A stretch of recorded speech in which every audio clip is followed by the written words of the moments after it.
Your job recession-proof? Now might be the perfect time to switch careers and become an IT professional with My Computer Career. IT is listed as one of the top recession-proof professions. You could have your dream job in just months, not years. No experience needed. Take classes online or on campus. And financial aid is available to those who qualify, including the GI Bill. Go to mycomputercareer.edu and take the free career evaluation. It's not rocket science. It's mycomputercareer.edu. Baltimore Orioles baseball. Iglesias about to deliver his 33rd pitch. The 3-2. Rip down the left field line. March. He won't get there. Buttons comes down to score. Trey Mancini. It's his second career walk-off. It's the third walk-off for the Orioles this week. And Camden Yards explodes. Catch all the action right here on Pirate Radio, the voice of the Pirate Nation. I can't think of anyone who doesn't love a clean car, but how often do you actually go to the car wash? Does it take too long, or maybe it's just not a very nice place? Tommy's Express changes everything. Our wash is bright, inviting, clean, and fast. I love the flat conveyor belt. So easy to pull onto, much smoother ride, and safer for my car. And when you join Tommy Club, you can wash as often as you like for one low monthly price. I save money and time. We're Tommy's Express. At the corner of Greenville Boulevard and Red Banks Road, Greenville. Pirate fans, get ready for a winning season and team up with Quality Equipment, your local John Deere dealer and proud sponsor of the ECU Pirates. When you do business with us, you'll get things done right. We're proud to offer a large selection of new and used John Deere equipment, a fully stocked parts department, and a highly trained staff who is here to support you throughout the life of your equipment. So get quality done right before every ECU game day and visit QualityEquip.com. You've worked hard to make your business successful, and that's why it's really important to always have a bank that's in your corner when you need them. This is Chris Richards from First Bank, and our experienced team of local bankers includes Lee Watson, Ashley Capps, Bonner Latham, Josh Hooten, and Heath Nisbet. To get the business services that are right for your business, come and see one of our experienced team members at First Bank on Arlington Boulevard in Greenville. First Bank, together with our customers, we're creating a world where individuals and communities thrive. Member FDIC. The Wood Ducks are at home this upcoming week versus the Fireflies, July 12th through July 17th. The Wood Ducks will be playing as the Avocado Luchadors, and on Friday, the first 1,000 fans will receive an Avocado Luchadors hat sponsored by MedSource Pharmacy and the UPS store. Saturday will be an Avocado Luchadors jersey giveaway to the first 1,000 fans sponsored by Lenore Community College. Go online to get your tickets in advance at woodducksbaseball.com or at the box office the day of the game. Hope to see you there. Go Woodies! Your first stop for shopping is at Shimmer Boutique. This is Ashley from Shimmer. We are fully stocked with the latest apparel, shoes, and accessories and more. If you need gift ideas or some shopping therapy for yourself, stop by today. Looking for the hottest shoes on the market? Shimmer has the biggest selection of Hey Dudes anywhere. Shimmer has the newest Yeti products and colors. Want this year's most popular bag? Shimmer has a great selection of all your bog bag needs and accessories. Shimmer in Greenville, Winterville, and Jacksonville. Hi, I'm Annalie Newhoff. And I'm Rob Campbell. And we are with CopyPro. We have been locally owned and operated here in Eastern North Carolina for almost 50 years. CopyPro is the leader in office technology. Does your business struggle with keeping printing costs low or producing professional documents? Here at CopyPro, total customer satisfaction is our #1 priority. We have a variety of solutions to help reduce your printing expenses and make your business more productive. Call us today at 1-800-682-6558 or online at copypro.net. CopyPro, we are the professional office systems people. Hey Pirate fans, did you know there are thousands of special needs children and adults right here in our community that loves ECU athletics as much as you do? Robbie's Clubhouse is a local nonprofit organization that can turn your unused ECU tickets into a fun day for a family with special needs. If you can't make it to the next Pirate game, simply call 1-800-DIAL-ECU and donate and designate your tickets for Robbie's Clubhouse. Go Pirates! This is Pirate Radio, WGHB Farmville, 1250 and 92.7 FM Greenville, WDLX Washington, 930 and 104.1 FM Washington. Can you be quiet, please? Thank you. Welcome to Pirate Radio Live. Hi. Hi. Hi. Tabua. Tabua. Aoub. What about Aoub? Safula. Cool, neat story. Was that supposed to be funny? There's local politics, bud. Don't go over the rules. It'll take forever. Let's just get to the draft. Let's get to pumping. I got a little taco meat on my chest. It's gonna be fun. We in the thick. I mean, everybody gonna be loud. I'm gonna be loud with them. I'm screaming too. Like, yeah, let's go, let's do this. You ready for this? I am. Now live from the Pirate Radio studios in the heart of the Pirate Nation, here is your host, Clip Brock. All right, welcome in to a Thursday edition of Pirate Radio Live. Clip Brock here inside the Pirate Radio studios, coming to you today on Pirate Radio 92.7 FM in Greenville, 104.1 in Washington. We're on 1250, 930. You can find us online, pr927fm.com, and watch our show on Facebook Live and YouTube. You can chime in there with your question, comment, concern. And we got a big one for you here on this Thursday. Coming up in about 20 minutes or so, we'll talk to the big man on campus, Jeff Nadu. We'll talk Baker Mayfield to Carolina. Also, preview the Big 12. Get his thoughts on Texas, Oklahoma. He likes a dark horse or two outside of those big powers. So we'll talk about that and more Big 12 preview with the big man on campus, Jeff Nadu, as we continue to get you ready for the upcoming football season. How many days away are we from ECU NC State? We'll tell you in just a moment on the David Price Construction Countdown to Kickoff. Stephen Igoe joins us at 4 o'clock, one day after being on TV. He went to a baseball game, Mariners and Nationals, and actually went to two. It was a doubleheader, and Igoe was shown on TV when a home run was hit, and we'll ask him about that experience. And we will preview the ECU offensive line and tight ends coming up on today's show. So that'll be in the 4 o'clock hour. We'll also go inside the anger management rage room in the 4 o'clock hour as well. 5 o'clock hour, Troy D will be here, as will the quarterback of the ECU Pirates, Holton Ahlers. We'll talk to Holton about his trip down south to take part in the Manning Passing Academy. He was a counselor for younger quarterbacks and also was able to maybe get some tips from some pros, Peyton and Eli Manning, amongst others. So we'll talk to Holton Ahlers about that coming up in the 5 o'clock hour. So all that and a lot more coming up on today's program. Shirley Rhodes is here. CJ Schaefer is here. And the Chan man is to my left. Hello, Chandler Honeycutt. What's up, man? How you doing? Quite a bit. I'm in a good mood today. Talking football with Nadu, football with Igoe, football with Holton Ahlers. Yes, sir. Football Thursday edition of Pirate Radio Live. Yes, sir. Missed Igoe yesterday. Ready to talk offensive line and tight ends today with him. Missed him yesterday because, as you mentioned, he was at a Nationals game. Nationals ain't worth a turd this year.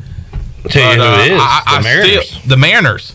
The Orioles. The Orioles. Which you can hear right here at Pirate Radio. The O's and Mariners cannot lose. They are both on huge streaks right now. O's win again last night, so they are continue to be red hot, 10 in a row for Baltimore. But enough of that baseball stuff. Oh, I do have baseball news. Cliff Godwin, extension. Extended.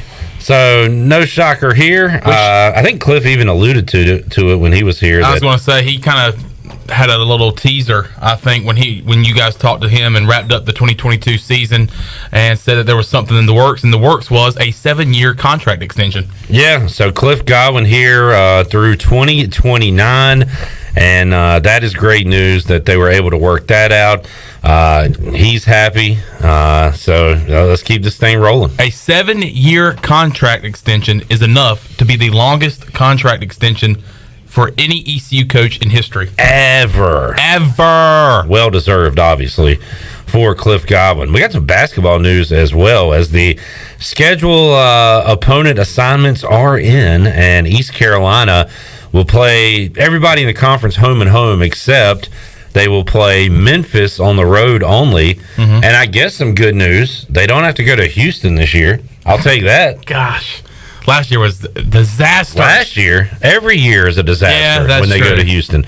They will get them at home, where they will try to pull a major upset like they did 2 years ago in Minges Coliseum when they upset them COVID year when nobody was here. Nobody was there. They rushed to court with the cardboard cutouts. That's right. So I had COVID then. I was out with COVID. You were out with COVID? I had COVID. I was sitting in my bed with COVID and watched that. Just a weird time. I'm sitting in bed, There's no crowd at the game. I was just hosting sports trivia. We had just beat they were ranked 5th in the country? Yeah.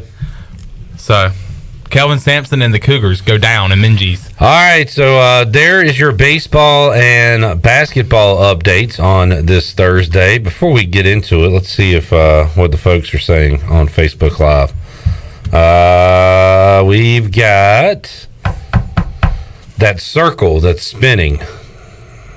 The circle that's spinning. The circle that's spinning. Yeah, meaning that. Okay, here we go. Robert Matthews says hello. Hello. More on that in a moment. Steve Hill says Clipper.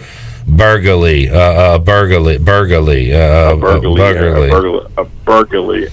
And Jonathan says nice lid there, Clip. It is. Once again, fell out of the sky yesterday.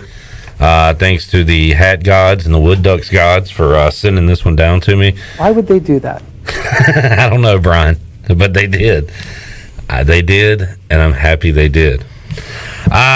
Shirley, by the way, did I say hey to you? No. Hey, Shirley.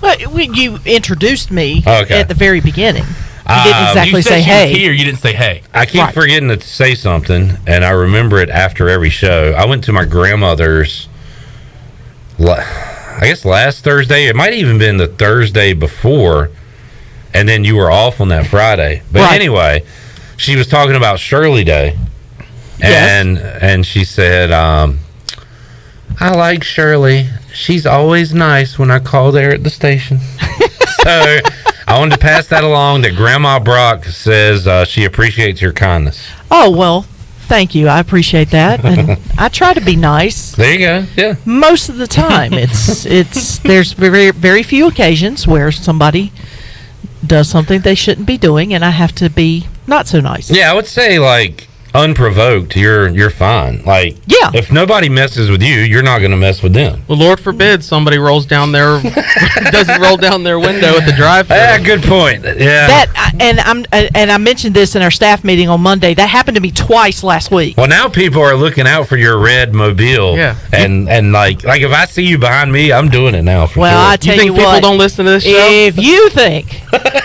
that made me mad, wait till the rage room later on today. Because boy howdy do I have one that I am going to unload on. She said boy howdy, this is a big one. Yeah, when you hear that BH, you know something big's coming. Boy howdy. Boy howdy. Chandler Honeycutt, let's do it. I gotta take off this sweet lid, but I gotta put this one on. Hey Shirley, don't do it yet. You know what we should do, guys? What? We should decorate our hard hats. Stickers, paint. What do you think? I think that it would be fabulous. We could put logos on the side like they're football helmets. I have a bunch of Winona Earp stickers that I have no use for because I've already taken up all my laptop space. So hey, I could put it on my hat. Erp that hat up. I'm erping it. That hat is erped up. I'm gonna put a Washington Commanders W on mine. It's gonna be cool. All right, serious business. Chandler Honeycutt. Shirley. Give Shirley the instructions. Shirley, what I need you to do is to put that fat truck of yours in reverse. Back it up. Right now. Back it up. You mean this big old thing? That big old fat thing. It is the ECU football countdown to kickoff, brought to you by David Price Construction. Run by ECU alum David Price. David Price Construction specializes in commercial projects, maintenance on facilities, and large-scale residential renovations and additions. Give them a call today, 919-291-5532, or visit them online, davidpriceconstruction.com, for all your commercial or custom residential and building needs. David Price Construction, the proud ECU Home Services partner. Mid-July, Chandler, starting to really feel real. It's all starting to come together. We have been gone for a couple weeks. We haven't done this in a while. How many more days do we have until East Carolina kicks it off with NC State? Clip, would you believe it if I told you? Give me multiple choice. All right. A, we are 76 days away. I don't think so. B, I don't think that's right. We are 92 days away. Closer, but no, I don't. C, we are 51 days away. Okay, I might come back to that one. D, we are 64 days away. E, all of the above. I think I'm gonna go C. Ding, ding, ding, ding, ding, ding, ding. We have a winner. 51 days away until ECU NC State. State. Touchdown State. 51 days until ECU NC State, Dowdy Ficklin Stadium, Greenville, North Carolina. Holton Ahlers versus Devin Leary. Dave Dorn versus Mike Houston. You've got the matchup of all matchups, Jeff Charles versus Gary Hahn. It's going to be an awesome Saturday. It's going to be noon. Hydrate, folks, because it's going to be a hot one here in Greenville. Start hydrating now. Start hydrating right now. You do a bottle of water a day, 2 bottles, make it another half. Throw a half on top of that. 51 days away until kickoff.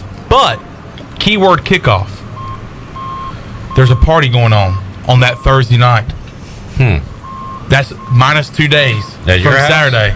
Where at? It's going to be at the State Theater, and it's a party that I like to call the Pirate Radio Kickoff Party. And by the way, folks, today is the day to get your tickets. It opened up at 10 o'clock this morning. If you have not get your tickets, get them now because they will sell out. It's a hot ticket. It's going to be in downtown Greenville at the State Theater. We're going to party like a pirate. The Breakfast Club is back in Greenville. It's going to be a lot of fun, Clip. Go to pr927fm.com now to get your tickets before they sell out. The Pirate Radio Football Kickoff Party back. 2-year hiatus. We are fired up to have it. New location, great band. It's going to be a bash. You should be there. 51 days from ECU NC State. 49 days until we are shaking our tail feather at the State Theater for the Pirate Radio Kickoff Party. All of that on the David Price Construction countdown to kickoff/party. What dance are you going to be showing off there? I'm going to probably do the shag, even though it's not going to match up with 80s music. But I'll have some kind of little shuffle, some kind of Chan shuffle. All right. I'm just going to move my feet. I'm planning on doing a lot of pelvic thrusting. One of these numbers? Yeah. I'm going to get into that, too. Okay, cool. We can do it. Hey, let's form a circle, and let's me and you get in there and have a dance-off to start the party. Just do a little break dancing. Crank it up. Yeah, do a little break dancing. It's going to be a lot of fun. Bring your own cardboard. It's the 80s. That is true. Get your tickets. Get your tickets today. Get those ducats, folks. All right. Man, that's good stuff. 51 days. And it seemed like yesterday we were talking about it being 100 days, and we were tickled to death that it was 100 days away from kickoff, and now we're talking about almost half a days from that. Boy, time. It's one of those things. Time goes, and time is going right now. It never stops. Like, what I'm saying right now is now in the past, which now that's in the past. Think about that. Think about it. And, boy, how about those pictures of the outer space? Hey, they were cool. All in the past. Chandler, what do you think about that? I have no idea what you're talking about. You really don't do a lot of current event social media, do you? I'm just, What do you do? Do you remember the name of Drake's new album? No. I don't remember the name of it. I don't remember the name. I do. That was a question from... No, the question was who dropped an album. Yeah. What is the name of it? Honestly, okay, never mind. What's the name of it? Honestly, never mind. Oh, that's it? You said okay, though. Oh, yeah, I did, didn't I? But that was a good one. Yeah. After you said that, I picked up on what you were starting to put down. Thank you. I wish Shirley would pick up on what I'm putting down over here. What do you mean? Oh, you want a rim shot or something? Oh, nope. Oh, man. Oh. We forgot to do our noggin hits. She left you hanging. Let's do it with our hats. Sorry. All right, that was good. All right, so there's that. Oh, Harold Varner the third. Got to make those birdie putts. HV3. Make your putts. He just made a shot. He made a shot? Shot. What a shot, Jeffrey. What a shot, Jeffrey. He is +1 right now. Could be worse. That's not good because the last time I checked, he was even. Last time I checked, he was +2. He has birdied in the last... So he did make a shot. 2 birdies in the last 3 holes. So he's +1 right now. Somebody's heating up. Somebody's heating up. Cameron Young on top of the leaderboard, 8 under par, day 1 of the Open. Rory McIlroy 2 shots back at 6 under for second place. So Harold right now, did you say +1, Shirley? That was the last update I had. Okay. He's +2 through 13, tied for 103rd. Oh. So needs to pick it up, obviously. Hopefully he'll have a good finish to day 1 and maybe can make a move on day 2. Now, are you looking at the leaderboard on the PGA Tour website? PGAtour.com. Yeah, sometime. I don't know for sure. So I don't want to say that. Still playing? Yeah, they're still playing, yeah. He teed off at 10:10 this morning? Man, that's a long round of golf. It's 5 hours. Is that right? Didn't they tee off at 10:10 this morning? Yeah, and they were pushed back. I think it got pushed back because they were supposed to start at 10:10, and I don't know if they started right on time. I bet I can go to the Harold Varner III tracker. I wonder if anybody was Well, that's the updates I've been following, and 3 minutes ago he was at +1. That's why I said I wasn't sure if that was the correct score or not. Maybe they haven't updated this hole yet. So, 5 minutes ago, birdie, back to +1. So he just birdied, and now he's moving on to the next hole. Okay. There you go. All right. Nice. Good stuff. All right. Good stuff. Let me see if I can find when he teed off. Because right now I'm a little teed off, you know what I'm saying? We're going to be teed off here in the 4 o'clock hour when we open up the anger management rage room. That's right, Chandler. I'm going to steal somebody. I saw a Stop rage. disrespecting me, bro. Thank you, Penny. I saw a rage on TikTok that I'm going to steal and talk about. A stolen rage? A stolen rage. Yeah. Looks like he was done with hole 1 at 10:25 a.m. So it is still going. That's strange. It's a long, and maybe that's a long course. I'm not sure. It's a weird course, which it's well known for. But yeah. All right. There is that. So we talked Godwin, Hoops, Harold, and I think that's about it for the rundown. Anybody got anything else before we take a break? Get to the big man on campus, Jeff Nadu? I don't think so. Let's take a break. Let's crank Wow, Chandler speaking for everyone here. Did somebody say something? Well, he might have been saying, no, I'm good, but you just kind of took it yourself. Go, CJ, I'm sorry. There was breaking NBA news. Oh, Deandre Ayton? Yeah. Tell us. The Indiana Pacers have offered a max contract to Deandre Ayton, which he has accepted, and the Phoenix Suns have, I believe, 48 hours to match it, or he's gone. Okay.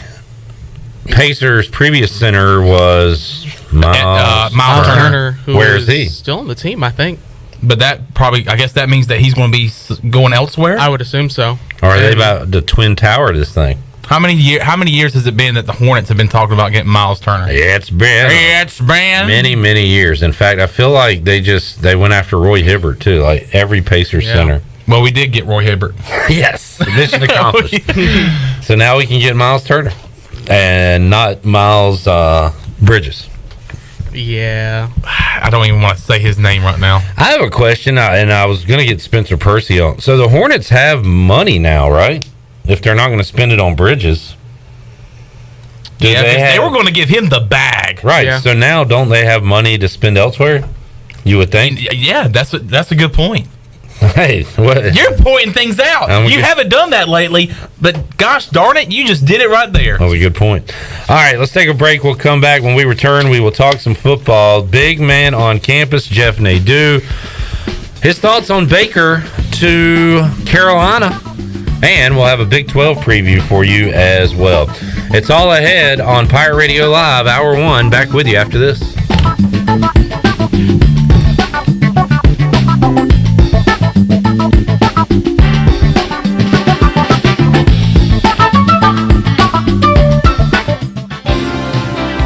Let's party, Pirate Nation! The Pirate Radio Football Kickoff Party is approaching fast, and tickets are on sale right now for only $10. 100% of the ticket sales will be donated to local charities. Join Pirate Radio Thursday, September 1st at the State Theater in downtown Greenville, featuring 80s music by The Breakfast Club, plus many more special surprises. Go to pr927fm.com now to get your tickets before it sells out.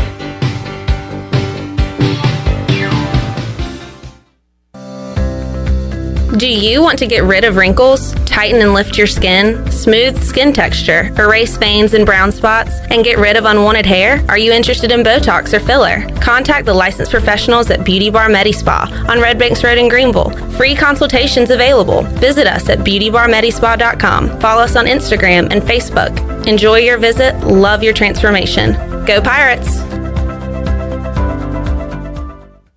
Hey Pirate Nation, this is Kyle Gaines from Washington Chrysler Dodge Jeep Ram. Not only will you feature a great selection of pre-owned inventory for sale, but we'll also buy your vehicle even if you don't buy one from us. Drive a little, save a lot. Give us a call and make a short trip to Washington and let us buy your vehicle today. It is totally worth it. We also service all makes and models at our state-of-the-art service department. Washington Chrysler Dodge Jeep Ram between Greenville and Washington, and WashingtonChryslerDodgeJeepRam.com. Remember, drive a little, save a lot. Go Pirates. Be sure to check out David Price Construction for all of your commercial or custom residential renovation and building needs. Run by ECU alumni, David Price Construction specializes in commercial projects, maintenance on facilities, and large-scale residential renovations and additions. Proud to be voted the Remodeler of the Year by the Home Builders Association of Raleigh-Wake County in 2018 and Best Business Commercial Remodel Project winner for 2020. David Price Construction, the proud ECU Home Services partner. University PC Care has been the Pirate Nation's go-to IT expert since 2006. Your office deserves a proactive tech support approach instead of always reacting to issues after the damage is done. You need BizCare. BizCare tech support and cybersecurity plans keep you ahead of potential issues and much safer from cyber threats like ransomware. What's at your office? Call William today to schedule your free BizCare consultation or learn more at universitypccare.com. Hi, this is Jeff Charles, and welcome inside the booth. A summer look at ECU's football schedule is next. Let's party, Pirate Nation! The Pirate Radio Football Kickoff Party is approaching fast, and tickets are on sale right now for only $10. 100% of the ticket sales will be donated to local charities. Join Pirate Radio Thursday, September 1st at the State Theater in downtown Greenville, featuring 80s music by The Breakfast Club, plus many more special surprises. Go to pr927fm.com now to get your tickets before it sells out.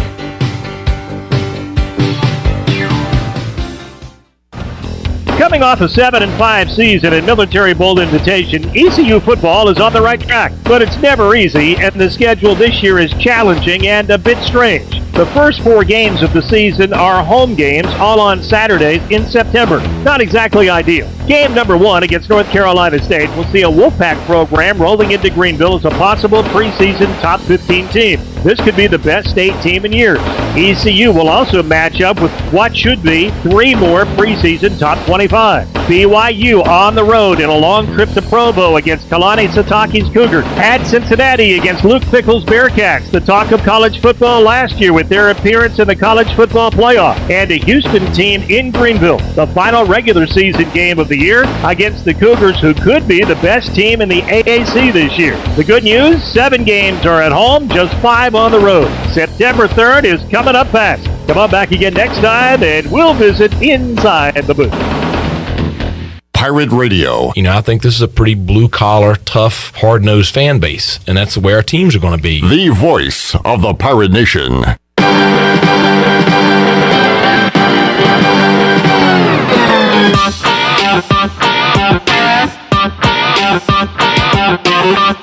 You're listening to Hour 1 of Pirate Radio Live. This hour is brought to you by University PC Care, your local tech support experts for all your personal and business needs. Visit universitypccare.com to learn more today. Now, back to the show. Welcome back. Grab your amigos and head to Chico's for the best Mexican food and fun in Greenville. Come and enjoy favorites like shrimp tacos, steak and chicken fajitas, burritos, enchiladas, ACP, and more. Follow Chico's on Facebook and Instagram for daily updates. For Mexican food and fun, it's got to be Chico's for dine-in or to go. Now let's head back into PRL. Here's Clip. All right, just had our countdown to kickoff. David Price Construction countdown to ECU football, and it is 51 days on that countdown. ECU NC State 49 days away from the Pirate Radio football kickoff party. Nothing to get too excited about, but just another sign football's on the way. We're 3 weeks away from football on TV, the Hall of Fame game. So that's coming up on August the 4th. So it is quickly approaching. And, it's that time of year where you're so ready for football. The Hall of Fame game, you're not going to know anybody in that football game unless you're a fan of a college and an alumni from your college is playing in that game. But it's football. I mean, we're so ready for football that we really don't care if we know them or not. There will be football, and then obviously the pageantry of the Hall of Fame enshrinement stuff that weekend as well. All right, let's talk some football now. Head out to the Pirate Radio Live line and talk to the big man on campus, Jeff Nadu. He joins us here today on Pirate Radio Live. Big man, how you doing? I'm doing great, Clip. How are you? Doing great. Happy belated birthday to you, big man. And much like my wife said, do you celebrate a birthday week? Is it still going on for you? No, it was on a Sunday, right? Yeah. I kind of just had another day. Monday, I went out with a friend of mine, and no, I look. I'm not a big birthday guy, man. Honestly, I don't. I think once you pass 30, you kind of don't look forward to birthdays because every year you grow older. Yeah. No, I appreciate it, Clip, and thank you for remembering. Jeff Nadu joining us, big man. I'm going to talk some Big 12 today, but before we get there, a couple things going on in the world of sports. So we hadn't talked in a couple weeks. I'll get your take on this because we do have a lot of Panthers fans tuned in to Pirate Radio. I mean, does the opinion of the Panthers in 2022 change when they add Baker Mayfield? Do you feel any different about them and Baker than you did before he got to Carolina? Not particularly. I'll say this. I mean, I guess I don't quite get it, kind of. I mean, you gave Sam Darnold a good amount of money. I mean, he really had, just a few games to really prove himself, quite honestly. I don't know. Do I make them a playoff team now? No. I mean, I don't think they're very good at the skill positions, really outside of McCaffrey, if you consider that a skill position. Offensive line, I think, is going to be a work in progress. I'm not a huge Baker Mayfield fan to begin with. In fact, I think Matt Rule to be fired first makes a lot of sense. Look, and that's nothing against Matt Rule. I'm a big Matt Rule guy. I just think, Clip, when I say what I'm about to say, you'll understand. I don't think of him as an NFL coach. I think he's a great college coach, but I don't think he's a good NFL coach. And I think they're kind of a team that's just a bit desperate. I feel like they know the writing on the wall. They probably shouldn't give Sam Darnold anything. I don't know why they did that in the first place if they were going to do this. It has been a mess at quarterback since Matt Rule has showed up there in Carolina. And you look at all the coaches to be fired odds, and he is at or near the top of those lists in the NFL right now. So we'll see what difference, if any, Baker Mayfield can make there in Carolina. Jeff Nadu joining us. Jeff, I guess we can go ahead and dive in. And of course, Texas, Oklahoma in the news because they are splitting from the Big 12 to the SEC. And I guess Mike Gundy made some comments today about how they will not be missed in the Big 12. But you look at the odds, they are the top two teams, the favorites anyway, to win the Big 12 in 2022. Oklahoma, the favorite, Texas behind them. And then you get to Oklahoma State and Baylor. That was actually the championship matchup last year, Oklahoma State and Baylor in the Big 12. So who I don't know, who stands out at the top in this conference? Is it anybody's conference here, or is there one team ahead of the others? No, I think it's one of the more open conferences in America, and I think all the teams at the top have flaws, right? I mean, I think a lot of people will tell you they like Baylor. I've got a lot of question marks for a team that lost a lot defensively. This is not like an Alabama or Clemson where you're just going to pick up these five-star kids and then are going to come right in. Offensively, I wasn't a big fan of what this group did last year, quite honest. They were much better in 2020 offensively. Their quarterback position wasn't good. They lost a lot at receiver. So coming into this year, I've got some question marks about Baylor. As far as Oklahoma, obviously, what do they look like now that Lincoln Riley's gone? They really kind of switched their spots completely. They go from being an elite offensive team who will still probably be pretty good offensively, but now they take on that defensive approach. That's always been the issue with Oklahoma. Can they get stops defensively? Look, if you're going to make me pick a team, I'll lean Oklahoma, but I'm not doing it with bated breath. I mean, he's a great defensive coach, but you lose Caleb Williams, Spencer Rattler's gone. Dylan Gabriel's a guy I like. I think he'll work in that system, but I don't really know. As far as Oklahoma State, I'm never going to pick them to win, but when I look at actual overall teams, I think this team would be the pick that I would make to win this conference. I think Mike Gundy finally breaks through. I think they duplicate what they did last year. You look at, there's another year here for Spencer Sanders, a guy that you have to think is going to kind of take his next step. Defensively, I loved them last year. I thought they were very good.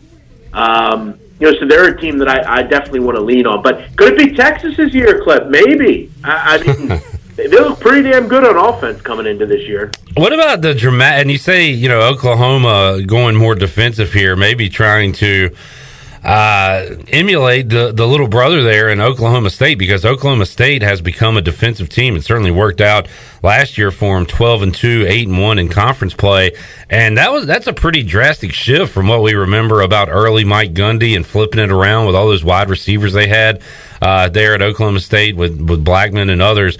But they have kind of done a role reversal. They're looking for offense in Stillwater, right? If they can keep up, match their defense, they should be really good. Yeah, they surely are, and it's not going to be easy. I mean, they lost Jalen Warren, who ran for 1,200 yards last year. They lost Tate Martin, who had over 1,000 yards receiving. They've got a couple of retooled on the offensive line. So, I think they're going to be that team. They're going to play in a lot of, 23, 21 type of games. That's going to be what their, I think, ceiling is. Now, if I'm looking at who the best offense here is, look, I don't think it's a question. It's Texas. It's that simple. Bijan Robinson's one of the best backs in the country. Xavier Worthy and those guys are terrific on the edge. Ewers is obviously a high-level guy. You still have Hudson Card there. That's going to be an interesting battle. The question for them is always going to be, can they get any stops defensively? They gave up 31 points a game last year, over 6 yards a play. They're a group that, they don't bring much back. I mean, they're going to be a great over team. They were last year, going to be a great one this year.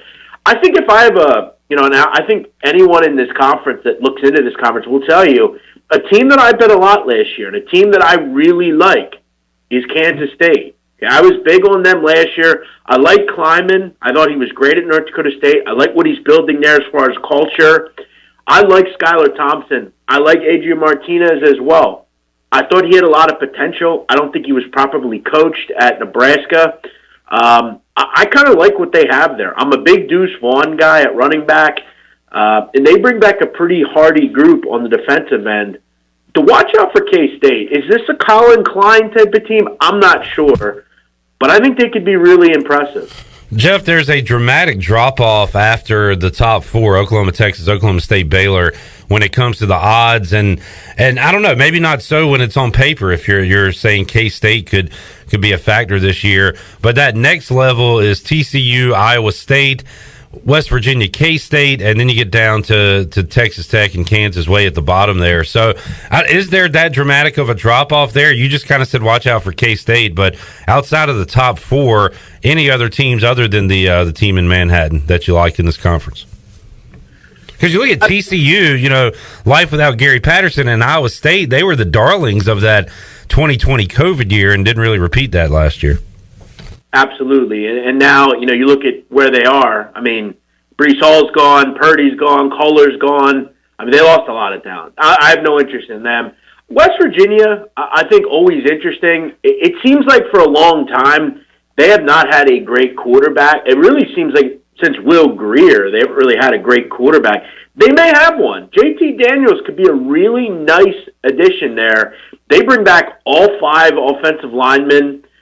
Graham Harrell, as we know, Texas Tech guy, that Mike Leach kind of guy, that could be an interesting offense under Neil Brown, because if you know anything about Neil Brown, very defensive. Okay, that's always been a strength for that group. They're always going to give up Neil Brown teams like 21 points a game.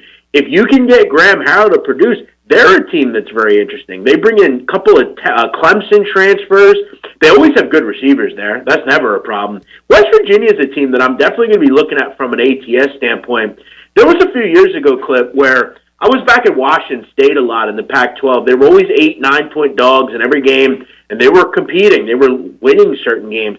I think West Virginia is going to be a really tough out. It's very hard to go to Morgantown and win. As far as TCU, look, what do we know about Sonny Dykes? Okay, we saw him at SMU. You know about him. Yeah. He's going to have great offenses, and he's never going to get any stops defensively, and he's just going to be, a guy that, getting to a bowl game is a success. Which is kind of another culture shock, right? When you think TCU, I don't know. You don't think, I guess in years past they have played in some shootouts, but Gary Patterson, when he was at his best, had solid defenses there. Yeah, they're not going to be that this year. They're going to be a good over team as well. I mean, some of these teams are always going to be high scoring. Duggan or Mars, whoever it is, it's going to be a nice battle. I feel like Mars can win that battle. He was his quarterback at SMU at one point. I think he should win that battle. As far as defensively, this team was a disaster last year. I mean, disaster. I mean, they couldn't get any stops. I think I saw a stat clip. They had like 30 plays of 40 or more yards they allowed. Only got to the quarterback 15 times. That's hard to do in a 12-game season. Just nothing there. I'm really concerned about them defensively. Texas Tech, very similar team. They're going to be a team that will score points. With Zach Kitley, that offensive coordinator from Houston Baptist. But they add Tim DeRuyter, which is an interesting addition because DeRuyter was really good at Fresno State. He was a good defensive guy over the years. So I don't know if they make any kind of upticks defensively. And then you have Kansas, who I think the question for them every year is, can they win 3 games? And I was posed this question about a win total involving Kansas. And I'm looking at this schedule. Yeah. I'm seeing, I think the win total is 3.5. I'm looking at this win total and saying, I don't know how they get anywhere near 3 wins. I mean, Tennessee Tech's an automatic, but, Duke's probably an automatic maybe. But outside of that, they're a dog in every game. They're a significant dog in every game. They're out of conference. They got to go play Houston. That's not easy. They're a significant favorite against every team in this conference. I think under 3.5. If that's a play, it's a play I made. I'm all in on that one. Looking ahead at the Big 12 with the big man on campus, Jeff Nadu. And Jeff, looking at the schedule, not much going on week 1 in the Big 12, although maybe the best matchup, especially for the locals in Morgantown and Pittsburgh, it'll be the Backyard Brawl. That'll be going on September 1st, Thursday night, during our Pirate Radio football kickoff party. So looking forward to that. And then week 2, Jeff, you got some good matchups with Houston, Texas Tech. That could be a lot of fun. Iowa State, Iowa will play a rivalry game. But Alabama at Texas, week 2, that's noon. That is in Austin. And I don't know, what's the line on that, Jeff? Do you give Texas a fighting chance against the Crimson Tide week 2 in that showdown? No, not particularly. You know what it reminds me of, Clip, last year? I remember a game very early in the season. I think it might have been even week 1 where Miami played Alabama. Yeah. And we heard all about how, Miami might hang around here. As far as, look, I'll give you both lines. I would put Pittsburgh at like 5.5 against West Virginia.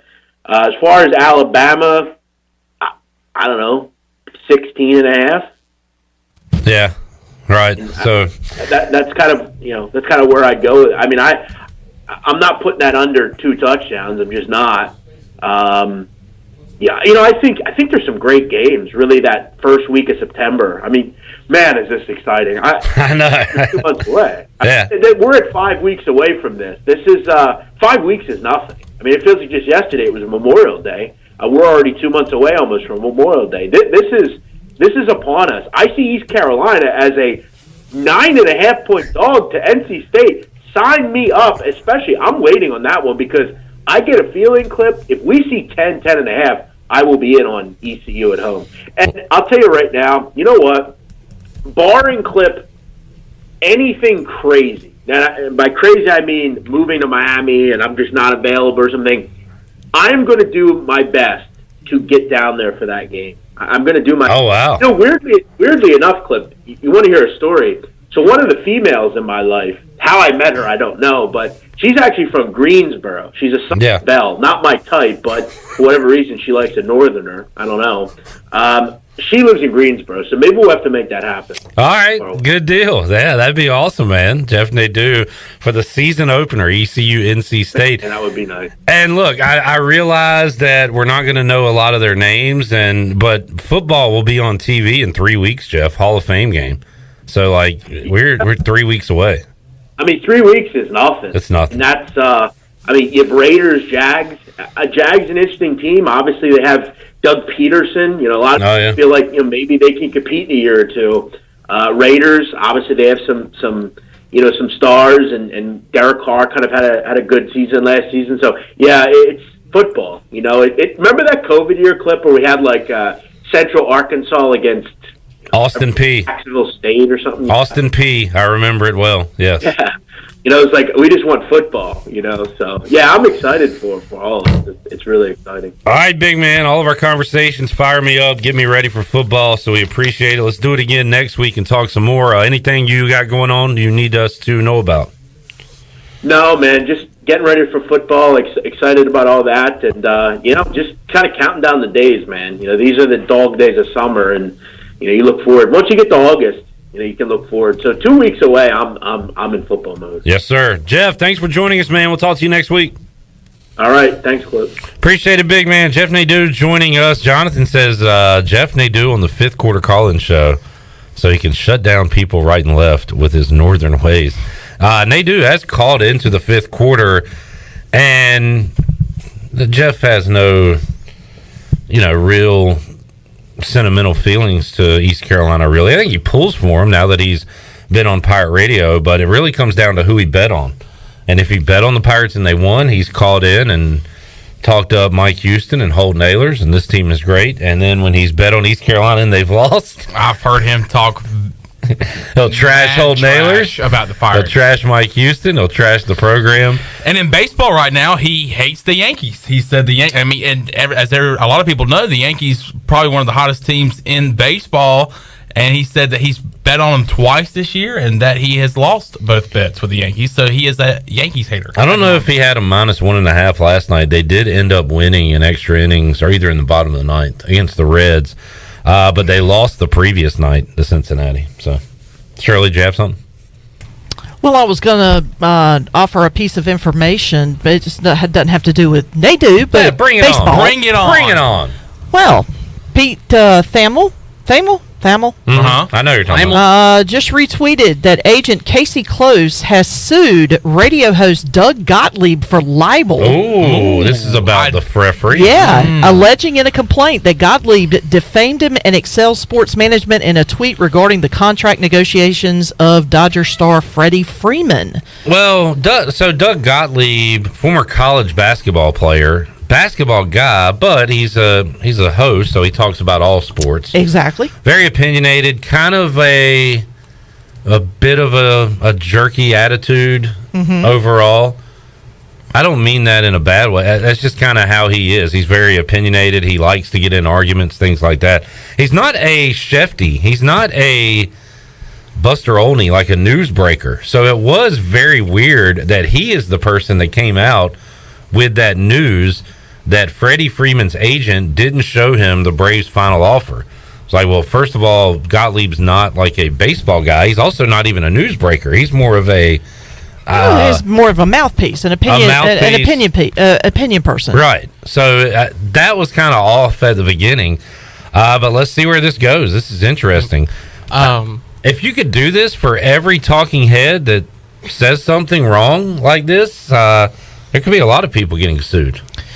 My question CJ is, included. how does he know that information? Yeah, where did he get that information? Gave it to him? Yeah, and because that evidently was very, very secret, for lack of a better term. How is he the only person that got it? Yeah. I mean, because that story became very salacious in a hurry because Freeman fired him. Yeah. That weekend, it came out, Freeman fired him on that Monday. Yeah. I have a quote from Bill, I guess Shiken is his last name. He covers baseball for the Los Angeles Times. He says in response to the Twitter message, Close has received death threats from people believed to be Atlanta Braves fans. So that was... Who received death threats? The agent guy? Yeah. The agent guy, yeah. Don't send death threats. Yeah, that's Braves fans. I mean, that's a little much. Nobody. There was no question he was loved in Atlanta. And Freddie Freeman wanted to stay. The Braves fans wanted him to stay. Now, if this story is true, that's not a very good move by his agent. I mean, that's kinda... Well, if it goes to court, I guess it'll all come out. Oh, yeah, it'll come out in the wash, and we'll learn all about it. Maybe it'll be on court TV. It'll be interesting. Great conversation with Jeff and Nadu there. Robert on YouTube says Nadu. Chandler's ready to move on. Apparently. From that topic. Well, she had the brake bumper come on. All right. But Robert on YouTube says Nadu needs to get down here for the NCSU game, and he says must make the Thursday night kickoff party. How could you imagine a big man on campus at the kickoff Jeff party? Nadu at the State Theater for the Pirate Radio kickoff party? Nadu. Get your tickets now. PR927fm.com. Get them before they sell out. Just $10. You can get them now. Went on sale 10 a.m. this morning, so get them while they're hot. Take a time out, come back, wrap up hour number 1 of Pirate Radio Live after this.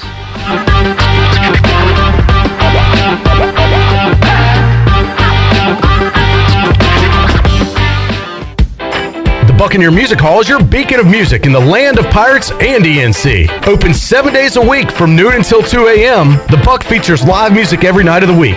Tuesday is karaoke with DJ Captain Morgan. Wednesday is acoustic night. Thursday is the DJ dance party. And Friday and Saturday nights, it's live bands. Check out the Buck's Facebook or Instagram page for more information. The Buccaneer Music Hall. We'll see you at the Buck. Hey Pirate fans, this is Cliff Godwin. Summer is upon us, and I want to invite you to attend our CG23 Youth Camp here at East Carolina University. We will offer 3 sessions of camp. All camps will be held at Clark LeClaire Stadium, and campers will get baseball instruction from the ECU baseball staff and players. Campers will play games each day, and each camp ends with our famous Pirate Slip and Slide. Full day and half day sessions offered. For more information, visit cliffgodwinbaseballcamp.com. See you there, and go Pirates!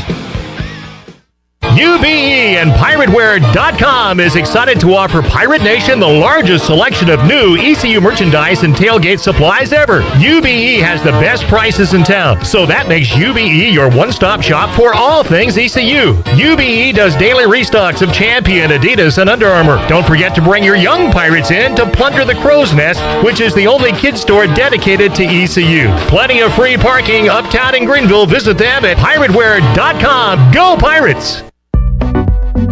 Join us at Purple Blossom Yoga Studio, Greenville's premier yoga studio, for our wide array of classes, including restorative, power, hot yoga, and more. We even fly into the weekend with our aerial yoga workshops. New to our studio? Check out our special for new yogis. 3 classes for only $30. Check out our website or social media for all the information and up-to-date schedules at Purple Blossom Yoga Studio. Purple Blossom Yoga, where your health and mindset collide and help you transform to a new you.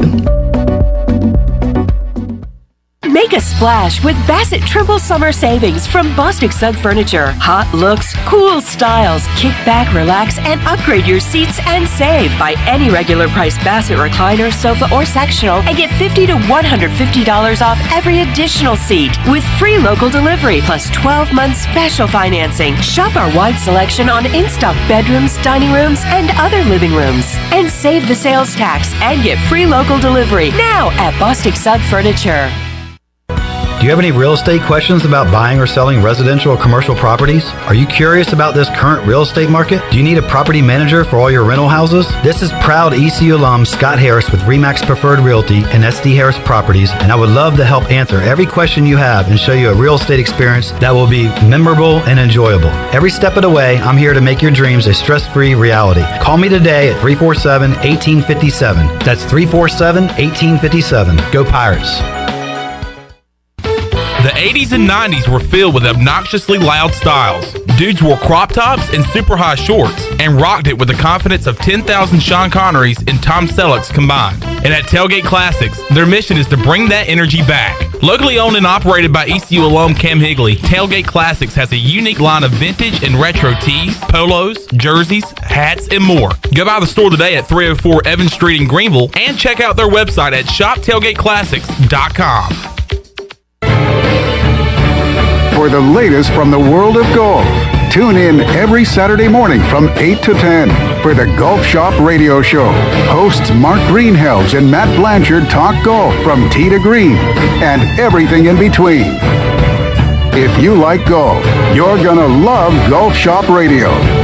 Before you tee up, drop on in. Welcome to the Golf Shop. This is Zach Agnos, and you're listening to Pirate Radio, the voice of the Pirate Nation.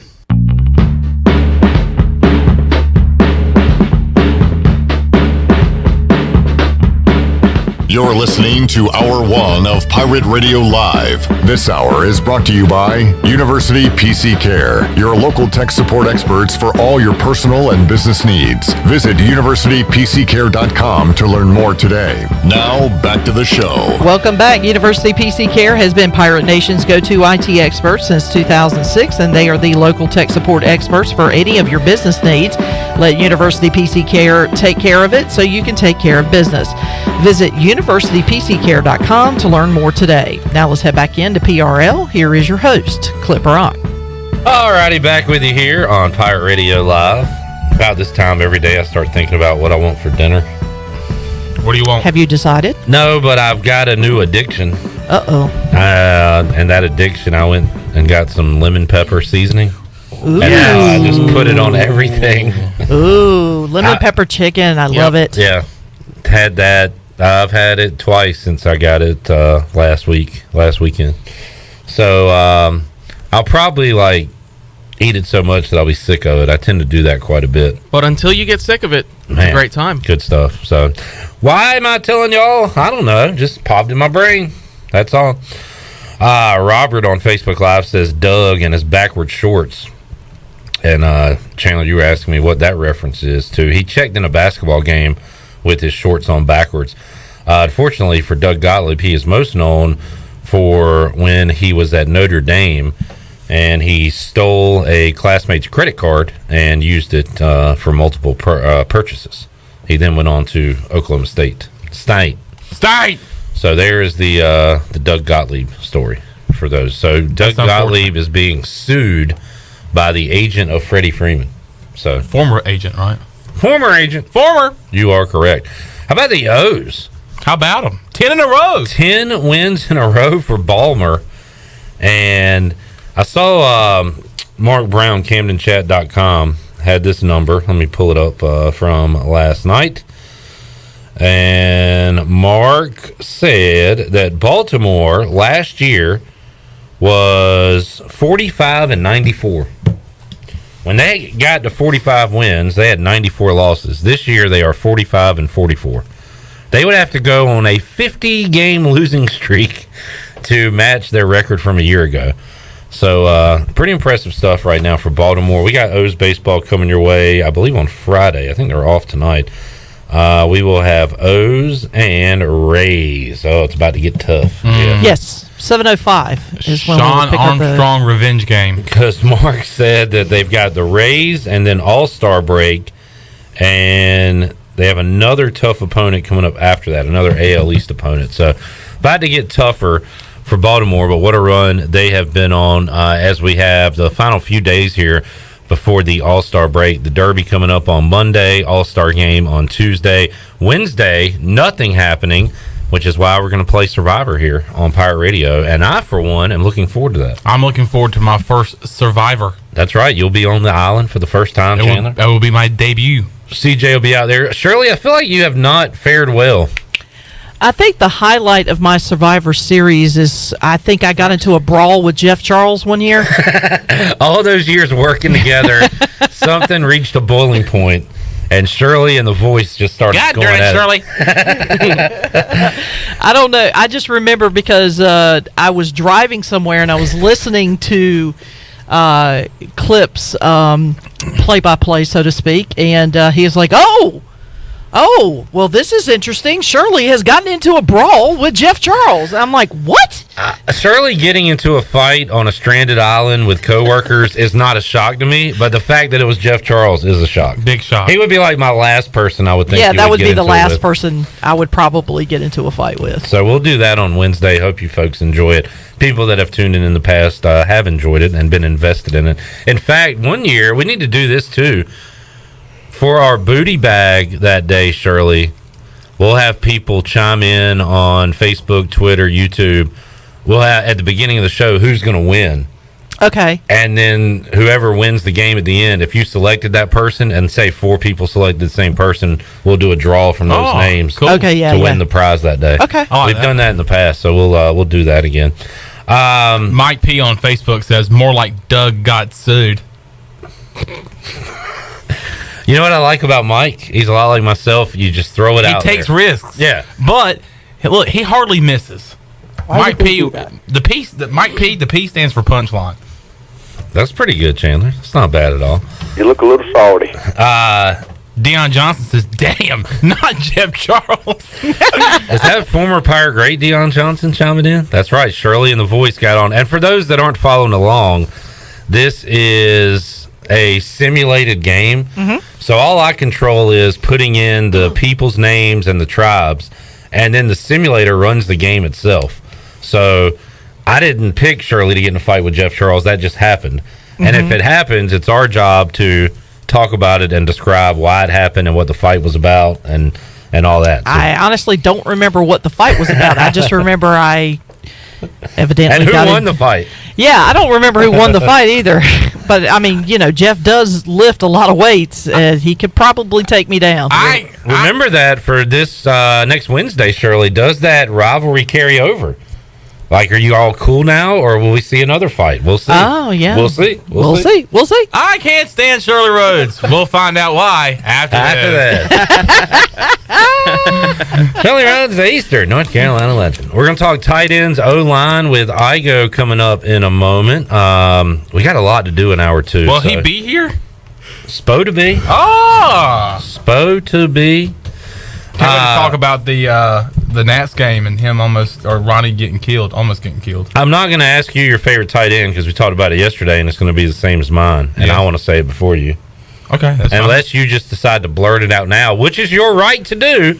I would be upset if you did it, but you can do it. Stephen Baggett. That is not true. Zico Pursuit. Zico Pursuit's my favorite running back.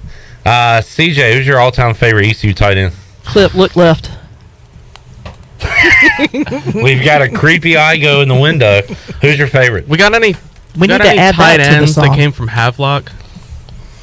No, but we had a New Bern Bear I'm about to talk about in a moment. They used to roll up on Havelock.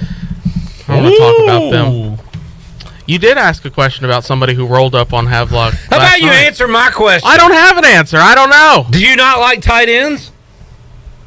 I like the tight ends we have now. Shirley, who's your favorite all-time ECU tight end? My God. I don't think he Slim 80. Slim 80? I don't know if he... Mr. Bryce do you Williams? even know anybody? I don't know enough to give you a good answer, which is why I said I don't know. You could say Bryce Williams. Well, I feel like that was a cop-out answer. Oh. Of course he's... Now you're saying Shirley gave a cop-out answer? Cop-out answer. Oh! Uh-oh. I'm like, throw it to Bryce. He's tall. Just throw it to him. Me and Shirley are going to have a fight on Wednesday. I like how Bryce plays the 5-second game. And just the stuff he says is funny. Dang. Shirley. It's time to do some biology. All right, my favorite is... Who's my favorite, Chandler? Well, I'm going to tell you this. We don't like drinking and driving here at Pirate Radio. Everybody needs a DD. And we had one in the late 2000s. Devon Drew. Man, he should have stuck around when Rob Cass was quarterback. Oh, my goodness. Wow, I didn't. I just had to... Devon Drew, my all-time favorite East Carolina tight end. He was a playmaker. DD. Loved Devon Drew over the middle, catch and run. He was a big guy. Cup of coffee with the Ravens. Sure did. Yep. Who is your all-time favorite tight end? Scott Richards, says Robert Matthews. We will talk current tight ends, O-line, and guys from the past as well when we return on Pirate Radio Live. Stephen Igoe, Hoist the Color, is going to join us after these words.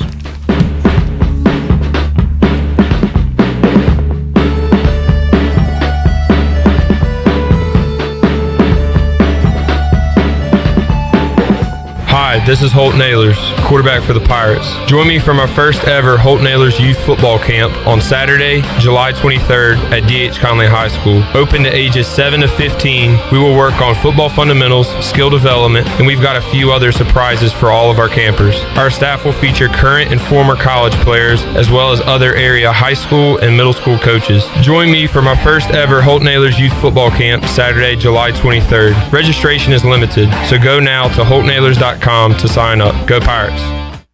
Christie's Europub is the perfect place to relax, grab a bite, and enjoy a drink. Located in the heart of Greenville and just a few blocks from ECU's campus, Christie's offers lunch, dinner, and late night with live music every Sunday. Come and have brunch Monday through Friday from 11 to 3 or Saturday and Sunday from 11 to 4. Scratch cooking takes time, so relax and enjoy a pint at Christie's Europub today. For the latest information, check them out on Facebook, Twitter, and Instagram, or visit them online at christieseuropub.com.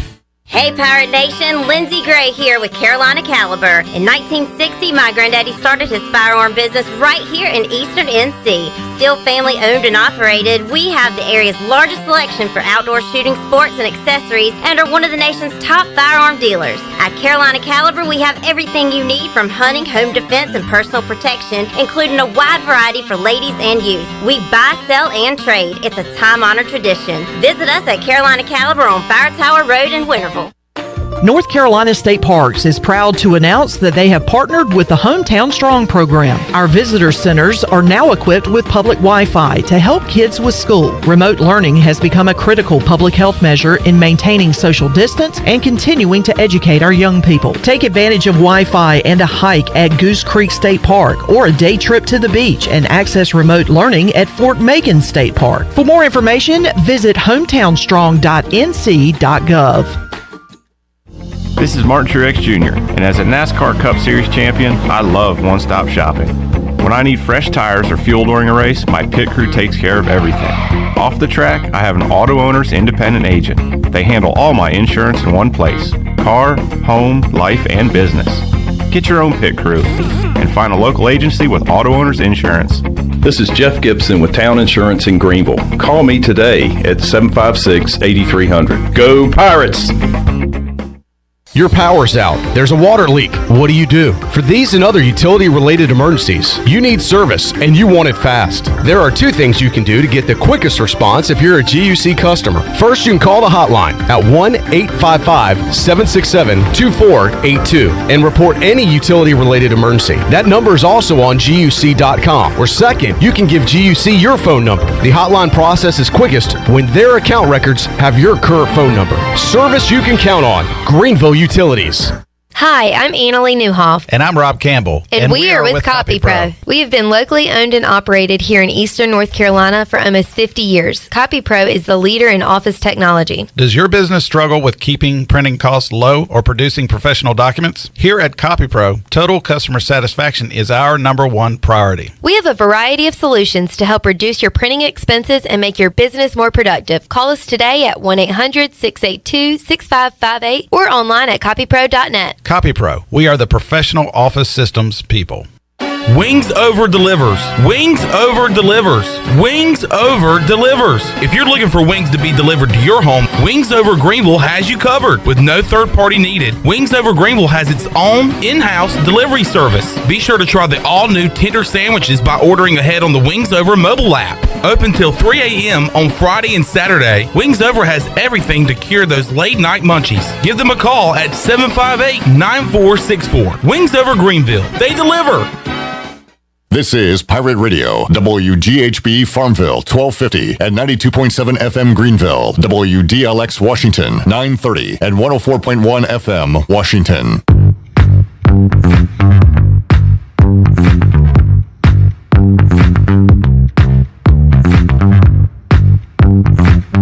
You're listening to Hour 2 of Pirate Radio Live. This hour of PRL is brought to you by Beauty Bar Metaspa. Do you want to get rid of wrinkles, tighten and lift your skin, smooth your skin texture, erase veins and brown spots, and get rid of unwanted hair? Are you interested in Botox or filler? Visit beautybarmetaspa.com to set up a free consultation. Now, back to the show. Welcome back. UBE has been an ECU tradition for over 50 years. You can shop online anytime at pirateware.com. UBE has the biggest and best selection of ECU sportswear and accessories for pirates of all ages. Every day is game day at UBE. And as we head back into the show clip, I got a little trivia for you. I love trivia. And I'll present it to all three guys because I had actually forgotten about this. But which ECU quarterback also played tight end in a game? Rob Cass. Okay, yeah. Yep. I didn't know if anybody knew that, but I had completely forgotten about that. Against Rice and caught a touchdown pass. It was very late in the year, maybe last game. Yeah, he had a bad. Steven Igoe's here. Yeah. He got moved to tight end full time, right? Yeah, like late, halfway through the year, late in the year. Thomas Sirk also did that. Oh, so he was not the only one that did that. Okay. Well done. Was Cass a holder at one point too? That was all Joe Sloan, baby. Okay. Yeah. Well, yeah, Chandler would know. Heard Ben Mintz from Barstool talking about Joe Sloan. What did he say, Chandler? They were talking about LSU. He was like, what'd he say? I don't know. I just wanted you to do it in person. Oh, and Joe Sloan, man. He knows what he's doing down there at LSU. And we're actually good buddies. Joe Sloan sent me a message. That hurt. You know how I go during... Excuse me, I coughed. How during delays, everybody and their mama will send you messages, when's this game going to be played? I got a random one from Joe Sloan. Like, I know anything.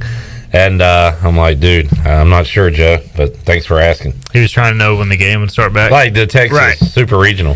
Yeah. Very random. It's always funny. You get a lot of those from like random people, and like you try to respond to everybody, but you can't. And then you get one from like somewhat important person. You're like, but you respond, but you're just like, man, I don't know. And you go through this long explanation. This could happen. This could happen. In reality, we don't know. My last correspondence was with him 2 years ago when I had him on a Zoom during COVID. And then the next response is, when is this ECU game going to be played? Steve-O, welcome back. Hey, how'd your TV appearance go last night? I'll tell you what, man, since the last time I was on the show, I've been at Petco Park in San Diego and saw the Mariners win there. The Mariners have not lost since. So I decided to go up to D.C., which we had previously planned, and saw them in D.C. Doubleheader yesterday. And it was, okay, so we were sitting basically front row of the outfield seats in right field. Wasn't very packed. No, there's nobody there. I mean, that wasn't even the original game because they had to switch around. The doubleheader was just supposed to be an afternoon game that day. So it was empty. The Nationals are terrible. No fan support.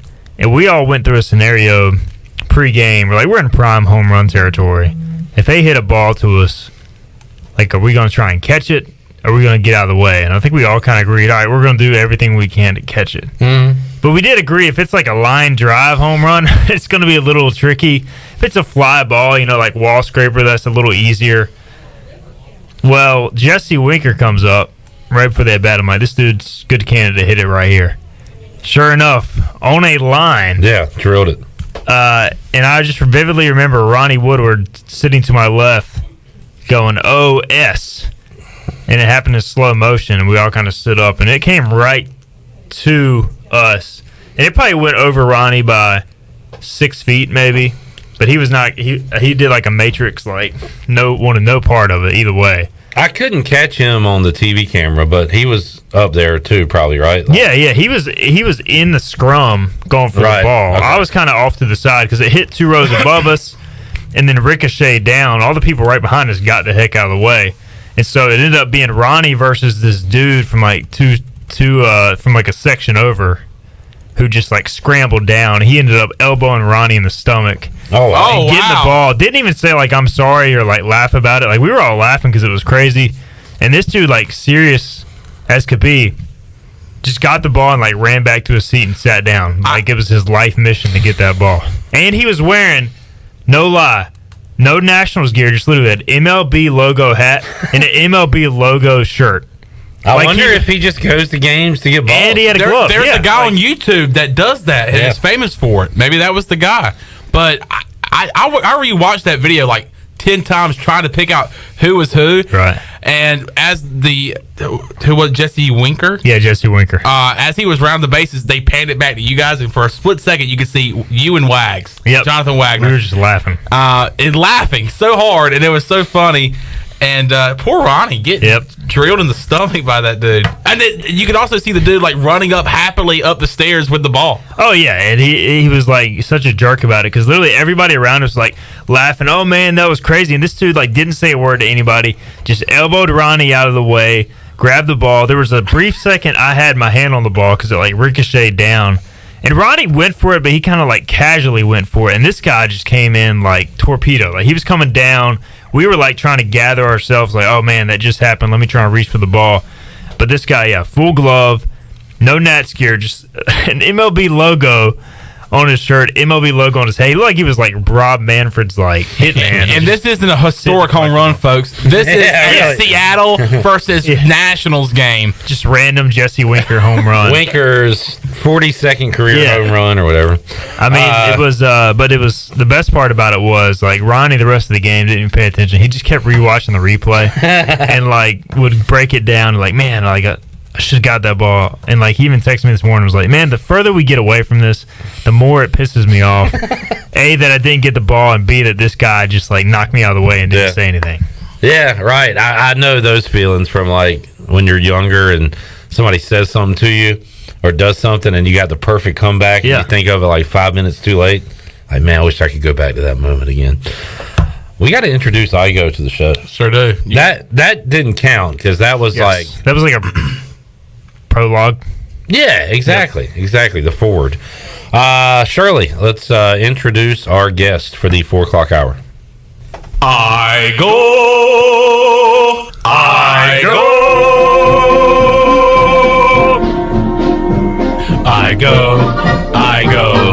He's the one you know.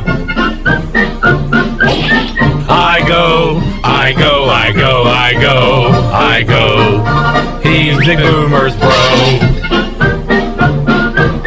I go. He's good at MLB The Show. I go. Where did Chandler go? I go. I'm sitting right here, bro. I go. This song continues to grow. Dun, dun, dun, dun, dun. I go. Can we just get back to the show? I go. Hi, this is Mike Oresco. I go. Dave Doran lost to Coach Mo. I go. Ho, ho, ho! I go. We should have Corey Glore saying hello.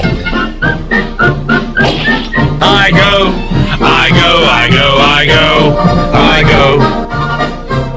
Hello.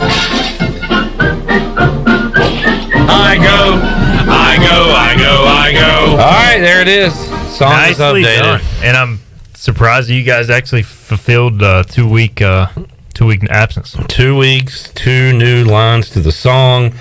Mike says, please make the Igoe song long enough to take up an entire segment. Well, I mean it is on the way. We're doing it every week. The song is at 2 minutes and 11 seconds now? It's crazy that you said it just feels so much longer. Yeah. I mean, because we're just sitting here. And for us, like, we've already heard, at least I've already heard all the lines leading up to the latest line. You guys have already heard every single line. You know, the only people that are probably entertained are those that are getting in their car for the first time. Like, what am I listening to? And it's funny because whenever we were like, all right, play the song, we take our headphones off. I'm thinking that there's like a graphic up here, and then I look up, we're sitting here having a full-on conversation. It's giving more details on Home Run Gate from last night. MLB Player Association guys is a real, I can't say the words on the air, but he definitely lost my respect. If I ever see him at another game. So he had your respect previous to last night. Yeah, I'm like, who goes to a game with a glove wearing an MLB logo on both his hat and his shirt? The name is Zach Ample, by the way. Robert Matthews on Facebook. That is the guy. I wonder if that was actually him. He is well known. An imposter. Let me see a picture. Zach Ample. You pull up one. Steven, do you mind if I give you a compliment? Yeah. You do mind? Or give me the compliment, please. No way. No way. But he is wearing the hat. But he is wearing the hat. All these baseballs. How long ago were those pictures? Because he had like some facial hair going now. Stephen, I want to give you a compliment. I really enjoyed, and I'm looking up to see what it's called officially, Coach Speak on Voice the Colors. Recruiting segments, yeah. So you talked about an ECU commit with their coach, which sometimes I would say maybe even majority of the time the coach will give you more and better answers than the actual recruit. The actual recruit will. So, but your latest one, the commit was DJ Johnson. Who was the coach? Do you recall? Nikita Battle, I believe is his name. He actually just got the job at Dutchtown. He was at a different high school in Atlanta. But couldn't speak more highly of DJ Johnson and just kind of his personality taking over that program. You know, his commitment to really busting it in every drill. He just sounds like a gamer. And, you know, he's one of two guys who in this class that are sons of former NFL players. Who's his pops? Dwight Johnson, like a defensive lineman. Interesting. And then his uncle was actually Derek Johnson, you know, former Chiefs linebacker. Derek Johnson? Yeah. Hall of Famer, Derek Johnson? Not that one, the other Chiefs linebacker. Oh, that's Derek Thomas. Yeah. Derek Johnson. He was also a good player. He was really good. Yeah, he was a Pro Bowler. Yeah. Oh, wow. So that's his uncle, and then Dwight Johnson was his father. So good bloodlines there. He went to Texas, didn't he? The other one, Kieran Davis, is the son. Yeah, he did. Is the son of Charles Grant, who was a first-round pick by the Saints, won a Super Bowl with the Saints, defensive lineman. So you got some good bloodlines. I mean, I think anytime you get the son of an NFL player, like they're usually mature. Obviously, they kind of have that natural talent and athleticism. Remember Zay came, and this is not like this is credit to Zay too, but also because of his NFL background, and he came in running like NFL routes as a freshman. Yeah. Like he just knew what to do. He belonged out there. It's the same thing with Blake Prohl. Like, yeah, exactly. Good point. Late bloomer in high school, but just like knew the game, knew what he was doing, so he got the most out of his athleticism. We're talking tight ends, O-line today. Did I see Igoe that ECU's after or landed another tight end for the future? Landed a tight end for the future. For what year? 23. 23. They have Antonio Ferguson out of Apopka, Florida. You know, really good blocking film. I think he only caught a couple balls last year, so he's kind of a bigger tight end. And they don't really feature him a lot in the offense, but he's got good athleticism, good size. So had some pretty good offers down in Florida. Solid prospect. They also, interestingly enough, have a guy from Germany who's coming in kind of as a project for this season as a true freshman. His name is Max Lunch. Lunch? Yeah, so it's spelled Lanztch or something like that. Okay. But I asked him, I was like, how do you pronounce your last name? He's like, it's lunch. like lunch, like breakfast, lunch, and dinner. So, yeah, he was really from cool. Germany or Australia? Yeah.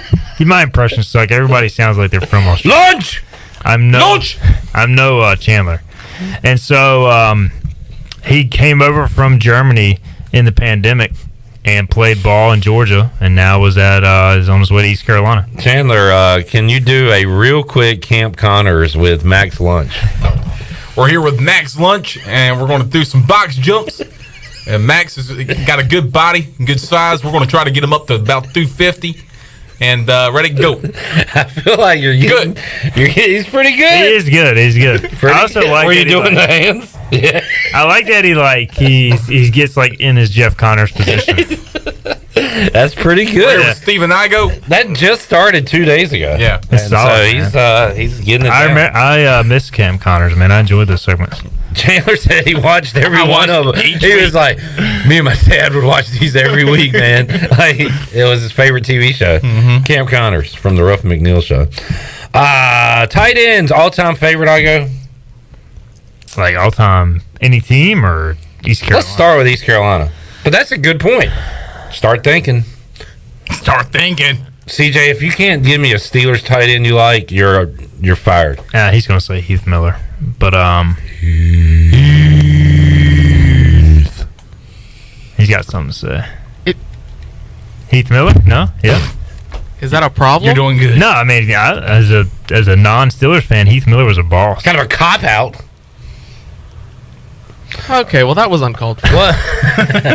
So yours isn't going to be Jordan Reed? Yeah. No. Okay. It's going to be Chris Cooley, bro. Yeah, Chris Cooley, man. Washed. Washed? Of course he's washed. He played 17 years ago. Washed. He's a washed. Isn't he a radio announcer now? Washington. Washed. He used to be. Remember when he showed his junk accidentally? Or on purpose? No, I don't remember that. He had like a playbook and there was a picture of it and his junk was hanging out. That's what you remember about Chris Cooley? Yeah, that's why he's my favorite. All-time favorite ECU tight end is?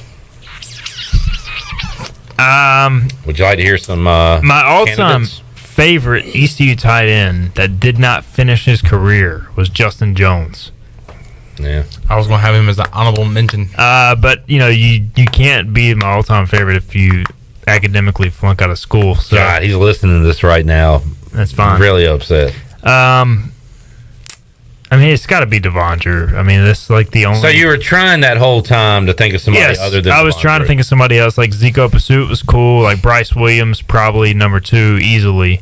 Because I feel like it's either Deandre or Bryce Williams. Does Zico Pursuit catch many passes? No, he was more of a blocking. He was a proven commodity. Yeah. And he was a running back more than a tight end. We got Scott Richards from KP, Scott Richards from Robert Matthews. Favorite play from a tight end, Carlester Crumpler Jr. ran down a Virginia Tech player after a turnover, and that was his favorite play from a tight end. Chased him down 90 yards, tackled him around the goal line. I remember when Carlester Crumpler Jr. scored a touchdown for the Seahawks against the Redskins. Mike P's favorite ECU tight end, Max Lunch. Who's your favorite NFL tight end, Igoe? Shannon Sharp.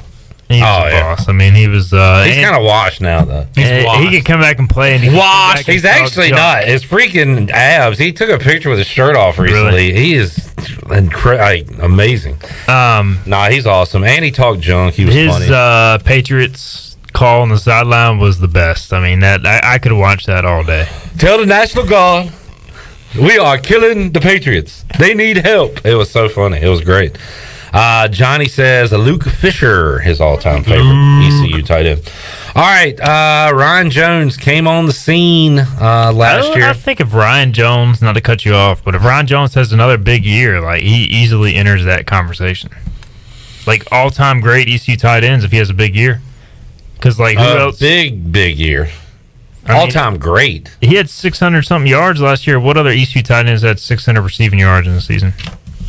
Max Lunch, maybe? Lunch. No, I hear you. I just feel like... So last year was his first year? Yeah, first year ever playing tight end and first year at ECU. Yeah, because he was I guess it's tough to become an all-time great when you only played 2 years out of school. Right. But, I just feel like if he... From a numbers standpoint, you're probably right. Statistically speaking, I just don't feel... even in Bryce's last year, what did he have? What do you think he had? Because I'm looking at it. How many did you say Ryan Jones had? I think he had 600 something. Maybe I'm over. Maybe he had 400 something. Might be over. Bryce in his last year, 58 for 583, 4 touchdowns. And if you ask Bryce, he is pissed about it because he said he should have had a lot more. Yeah. Well, he's also being thrown the ball by 2 non-Division I quarterbacks. Yeah, true. So yeah, Ryan Jones, and right now, would you say he is Holton Ahlers' favorite target as far as being familiar with him? Dependable. He's got to be the guy, right? He's the leading receiver returning to this team. Jones had 37 for 442 and 5 scores, and that was really in a half year. he didn't start really playing full time. Will he surpass Bryce's yardage this year? All right. Yes.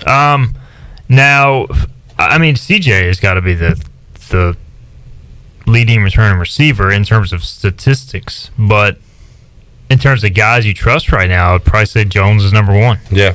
How about Shane Calhoun? He's played well during his time. I think Shane Calhoun is probably the most underrated player on East Carolina's roster. Quote tweet that, CJ.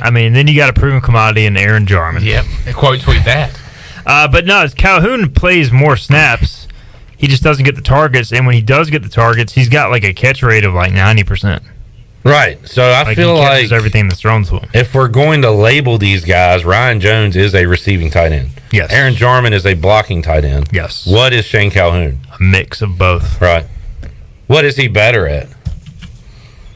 I think he's probably pretty close to equal. I mean, I think maybe a little bit better of a receiver just because he still needs to add some strength and, work on his blocking technique. But you also have to factor in he's still only entering his third year of college. Mm-hmm. And the first year was pandemic. So I thought last year he made a leap in the weight room. I think this year he can make another leap. So how long is this it for Ryan Jones? This is it. And for Aaron Jarman? Aaron Jarman still has another year of eligibility. Okay. And, of course, Calhoun will be back. The other tight end in the room is D'Angelo McKinney. And he's going to be a blocker. Yeah. And that is your full tight end room, which again, I'm sorry, Joseph Sampson. I want to talk to Sampson. Sampson has been kind of a quality walk-on special teams guy. Like, I feel like if they needed him to go in and play, he could play. All right. I mean, he's not a bad option to have in that room either. Like, it's a quality room. Now, you need the reason they're adding Max Lunch and, Antonio Ferguson is because Jones is gone. Jarman has another year, but he's already graduated. He's been graduated since he got here. So it's just a matter of how long he wants to play. Does he want to play another year? After this one, we'll see. And then you got Calhoun, who's a sophomore, but he's technically a draft-eligible sophomore. I don't think he'll go to the draft this coming year, but still, you got to start restocking that room pretty quickly, which they're doing. Stephen Igoe, Hoist the Colors, joining us. Let's take a timeout. We'll come back. We'll talk O-line. See if Igoe has a projected starting five. Hopefully he won't ask me mine. But we'll do that and have more. If we have time, we'll go inside the rage room with Igoe, too. He can rage about that home run baseball guy more when we return on Pirate Radio Live on a Thursday after this.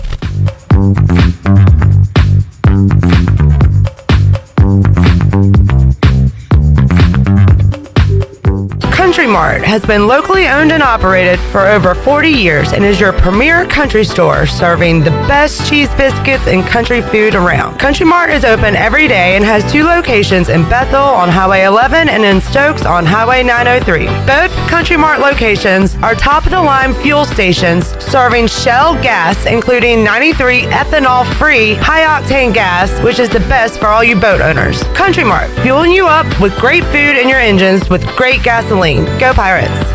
So, how does short points work? Well, at Jersey Mike's, 6 regular number 13s plus 3 giant number 7s equals a free regular number 13. So, Pepsi and Lay's now earn more points towards free subs. That adds up. Exactly. Download the Jersey Mike's app and earn rewards towards free subs with every sub, Pepsi, and Lay's you purchase.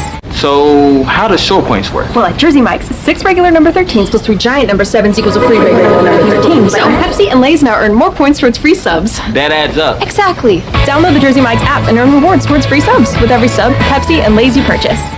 Pirate fans, the 2022 football season is going to be one for the record books. East Carolina is coming off a 7-win bowl season, and 2022 is shaping up to be even better. The Pirates need you to pack Dowdy-Ficklen Stadium this fall with a great home slate that includes in-state rival North Carolina State. The American Conference schedule features home games against UCF, Memphis, Houston, and Navy. Season tickets are on sale for as low as $125. Get your tickets today by visiting ECUPirates.com. The Wood Ducks are at home this upcoming week versus the Fireflies, July 12th through July 17th. The Wood Ducks will be playing as the Avocado Luchadors, and on Friday, the first 1,000 fans will receive an Avocado Luchadors hat sponsored by MedSource Pharmacy and the UPS store. Saturday will be an Avocado Luchadors jersey giveaway to the first 1,000 fans sponsored by Lenoir Community College. Go online to get your tickets in advance at woodducksbaseball.com or at the box office the day of the game. Hope to see you there. Go Woodies! Welcome to US Cellular, where new and current customers choose any phone they want for free. Free? Even the one with 5G and lots of storage? Free. And the one with the latest everything? Free. At US Cellular, any phone you see is free, whether you're a new or current customer. US Cellular, America's locally grown wireless. Terms apply. See uscellular.com for details. We all love using Uber Eats, DoorDash, and grocery pickup. It makes life so much easier. Well, now there is cellular delivery, and the team at Cellular Warehouse has perfected the process. They will deliver your new phone right to your door with all your information loaded on the new phone, and the best thing is there is no charge for this awesome service. And you don't have to waste half the day sitting in a Cellular store. Call Toby Williams Williams today at 252-799-7051 and let his team of experts make your cellular delivery today. Cellular Warehouse, your local U.S. Cellular authorized agent, serving all of Eastern North Carolina. This isn't your regular cola, so this isn't your regular cola ad. No beach parties or family barbecues here, just Nitro Pepsi, the first cola ever infused with nitrogen. So forget everything you thought you knew about soda, because that nitrogen gives us a whole new experience. Think an infusion of smaller bubbles for a cola that's got a lighter, smoother texture. And don't get me started on the pour. You don't pour this like any other cola. We're talking turn the can completely upside down and watch as those bubbles cascade into the glass to create a frothy, luxurious foam topping. Can your cola do that? I didn't think so. Unless you've got your own Nitro Pepsi, in which case cheers to your great taste. Because you already know that the only thing better than the pour is the unapologetic cola taste. What else is there to say? From the creamy foam to the smooth texture to its unbelievably delicious flavor, this is cola like you've never had it before. Time to bring your taste buds to the next frontier. New Nitro Pepsi. Smooth, creamy, delicious. This is Amanda Houston, and you're listening to Pirate Radio, the voice of the Pirate Nation. Go Pirates!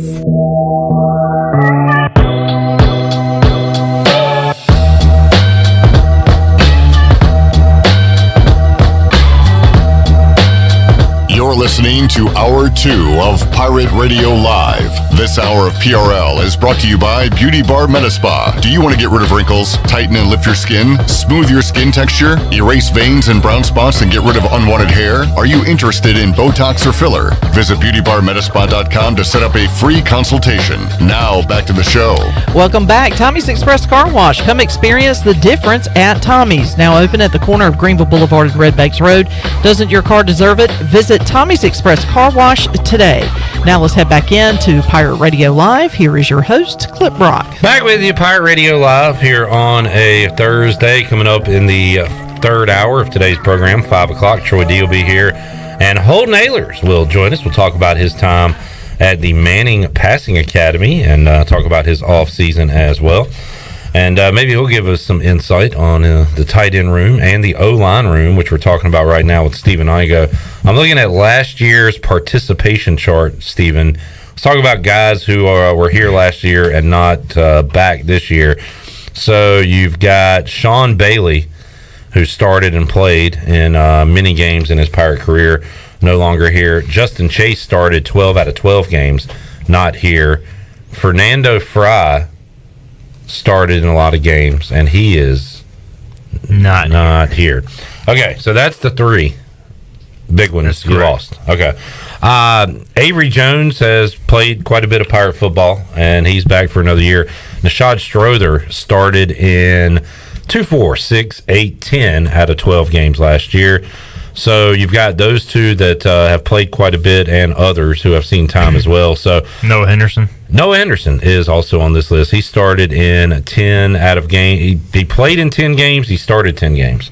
So I guess he missed the opener and did not play in the next to last game against the Navy. He missed the Navy game with like back spasms, and he played in the opener. So I think that thing is wrong. All right. Thank you, ECUPirates.com. Because Bailey Malavik got injured on like the second drive of the season. Oh, right. Pretty sure Henderson came in right away. We got to talk about that too, who was injured last year and coming back. So do you expect Henderson, Jones, and Strother to start this year? I definitely expect Jones and Henderson to start. Strother, I mean, he'll play whether he starts or not. They brought in two guys for the interior offensive line via the portal, Justin Redd and Ben Johnson, who are both starting caliber. You got Isaiah Foote, who is really kind of developed into a starting caliber interior lineman. So, I mean, I think they really feel good about 5 or 6 guys on the interior offensive line. Like Jones is probably going to start at center, but I think they're going to work Ben Johnson some at center. The Maris transfer, Foote has worked at center some in the past. I think Justin Redd probably going to be a starting guard somewhere, or at least be in that mix as a FCS All-American grad transfer. So, the interior offensive line, I think, is in really good shape. And Jones is, like, cemented in center. Yeah, I think so. Okay. I mean, he was there in the spring. All signs indicate, he'll stay there, and he would be really the first second-time center in the Mike Houston era in terms of like going to the next year as the center because they used Fry there, and then he moved back to guard. They moved Jones to center. The first year was Brandon Pena. Is, from what you know, or you got sources, Igoe, and you got them everywhere, is Bailey Malovic on pace to play week 1? Yeah, he's working his way back. I don't think he's been.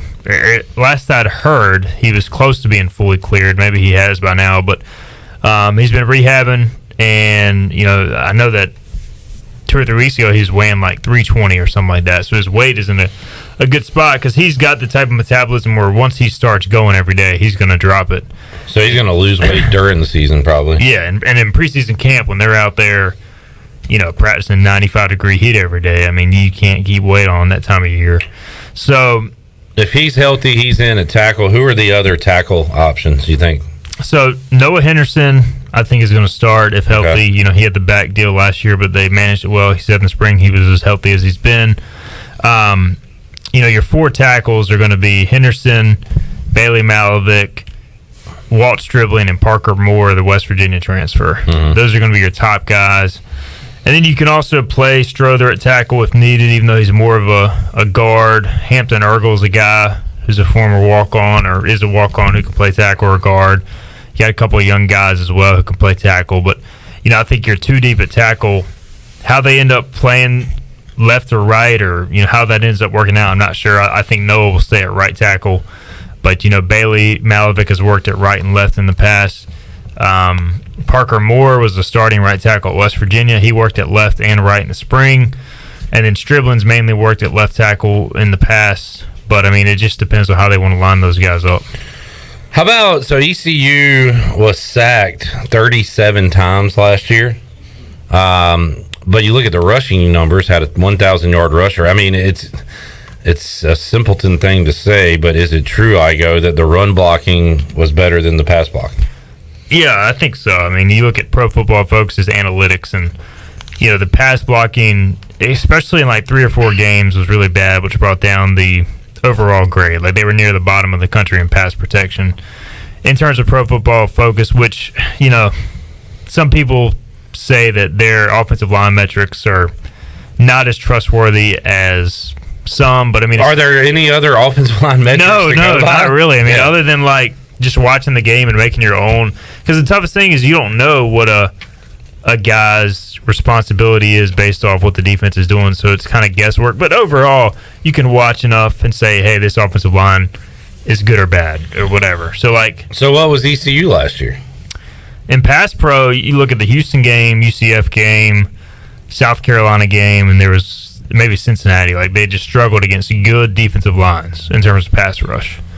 And tackle was a big issue with that. So they got to get more consistency with pass rush, pass protection.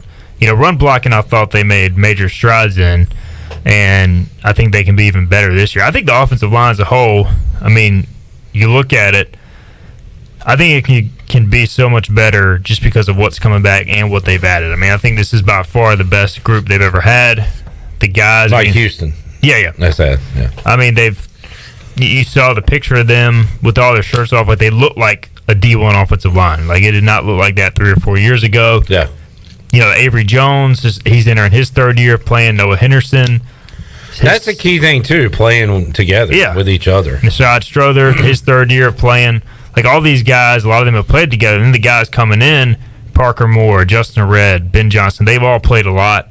So, I just feel like there's legitimately 8 to 9 guys that you trust to go out there and perform at a high level, and I can't remember the last time that has happened. All right, Scott, our Maryland guy, we mentioned Foote, so he's excited about that. He said, what about the kid from St. Francis, Baltimore? What are his chances? Jacob Sacra, he's going to be a player.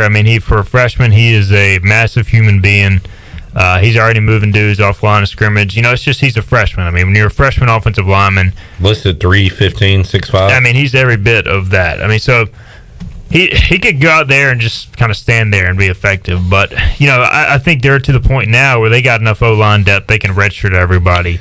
Which that's new too in the last few years, right? We've had so many guys that have had to come in and play right away and kind of stunted their growth. Yeah, there's no doubt. It's been a struggle.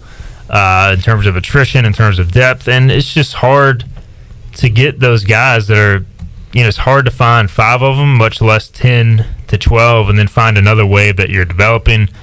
And so it truly does take 3 to 4 years to build up the room. You can't do it in one recruiting cycle. Yeah, it's easier now with the portal, but it's hard to just bring in a bunch of dudes from the portal and plug them in and be ready to go, which is why I think it's critical that, Avery Jones was a transfer, but he came in with 3 to 4 years of eligibility remaining. Now he's entering his 3rd year. Like I said, he's played with Strother, he's played with Henderson, Stribling, he's practiced with Stribling, Isaiah Foote, all those guys. So I just think there's a lot of continuity there, and you're adding veteran pieces. Stephen Igoe, hoist the colors, talking O-line. Do you have an all-time favorite East Carolina offensive lineman? While you think. Going back to when I first started, I really enjoyed talking to Josh Kaufman. He was one of my favorites. Chandler brought up, you got to bring up Garrett McGinn. Garrett McGinn. I mean, there's no doubt that it's Garrett McGinn.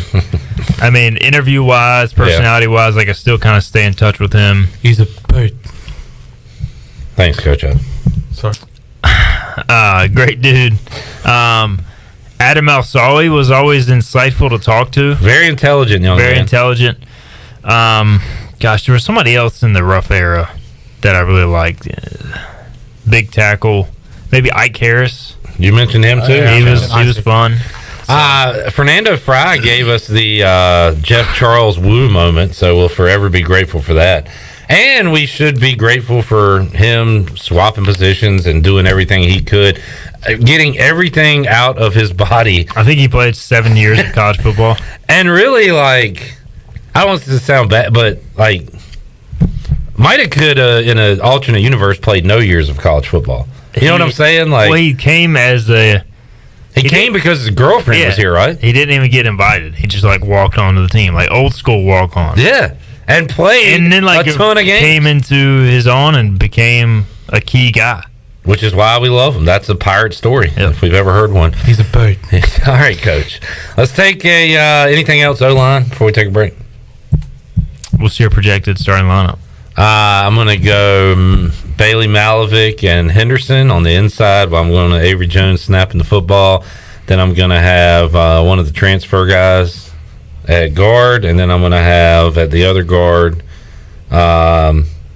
Strother or another transfer. You wanted to pull him out, maybe. So give me 2 transfers. Yeah, I can see that. Strother first off. I could almost see Strother, Red as your starting guard, and Ben Johnson being your top backup interior guy. But Shank has showed he's going to rotate. Yeah, if he has 7 guys, he'll rotate his top guard and his top backup tackle. So I would expect 7-8 guys to play. I mentioned this guy too. Another good guy. Kenny Curling says Taylor Hudson. Yep. Yeah, he's a good one. Good guy. Did you mention your old school guy? Josh Kaufman. Yeah, I did. While you were setting up your Coach O bit, I was saying that on the air. He's a bird. Thanks. Let's take a break. We'll come back. Igoe, you want to go inside the rage room with us? You don't have to participate. I mean, I'll come in. I just got to figure out if I want to participate. I'm going to hand you a bat, and you just beat the crap out of everything. Let's do it. We'll take a break, come back. More to go. Hour 2. Holton Ahlers coming up hour 3 of Pirate Radio Live. We're back after this.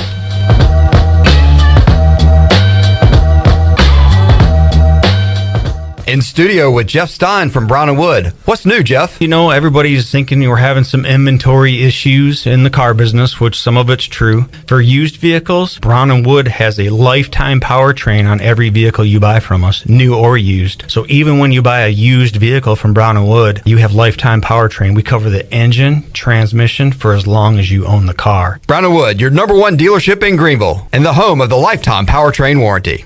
I can't think of anyone who doesn't love a clean car, but how often do you actually go to the car wash? Does it take too long, or maybe it's just not a very nice place? Tommy's Express changes everything. Our wash is bright, inviting, clean, and fast. I love the flat conveyor belt. So easy to pull onto, much smoother ride, and safer for my car. And when you join Tommy Club, you can wash as often as you like for one low monthly price. I save money and time. We're Tommy's Express. At the corner of Greenville Boulevard and Red Banks Road, Greenville. This pepperoni was carefully placed by hand by a pizza maker at Papa John's. Just like this one, and that one over there. Ooh, and even these in the crust.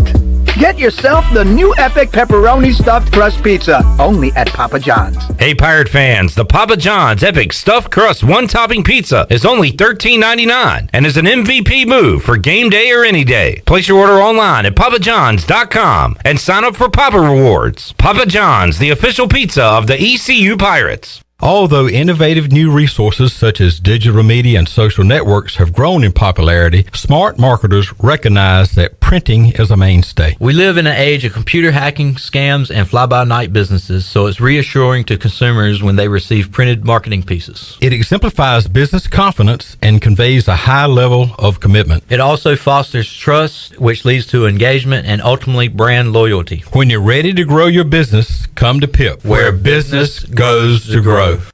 Winslow's Deli is now Fifth Street Hardware, restaurant and tap room. With a brand new look, Fifth Street Hardware also has a brand new menu, serving lunch and dinner every Tuesday through Sunday, and brunch starting at 10:30 on Sundays. What else is new? Well, how about poker every Tuesday night and Trivia Wednesday with DJ Captain Morgan? It's a new look and a new name, but the same great location on Fifth Street beside the State Theater. Follow them on Facebook and Instagram for specials and events. Fifth Street Hardware Restaurant and Tap Room. Hi, this is Jeff Charles, and welcome inside the booth. Is the greatest shooter of all time, also one of the greatest players of all time. I'll have some thoughts right after this. Hey, Pirate Nation, come party with us for the Pirate Radio Football Kickoff Party. It's back and approaching fast. Tickets are on sale right now for only $10. 100% of the ticket sales will be donated to local charities. Join our Pirate Radio crew Thursday, September 1st at the State Theater in downtown Greenville, featuring 80s music by The Breakfast Club, plus many more special surprises. Go to pr927fm.com right now to get your tickets before it sells out. And go Pirates!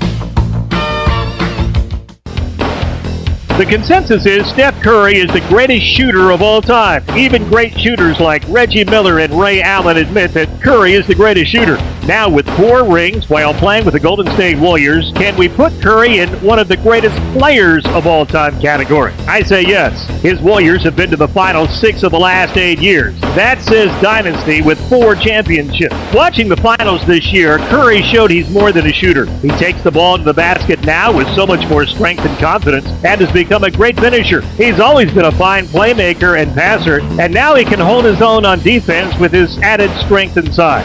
It's hard to believe Steph Curry is 34 years old and has played 14 years in the NBA. It's time to tell it like it is. Steph Curry truly is one of the greatest players of all time. Come on back again next time, and we'll visit inside the booth. This is Brian Bailey, host of The Brian Bailey Show, and you're listening to Pirate Radio, the voice of the Pirate Nation.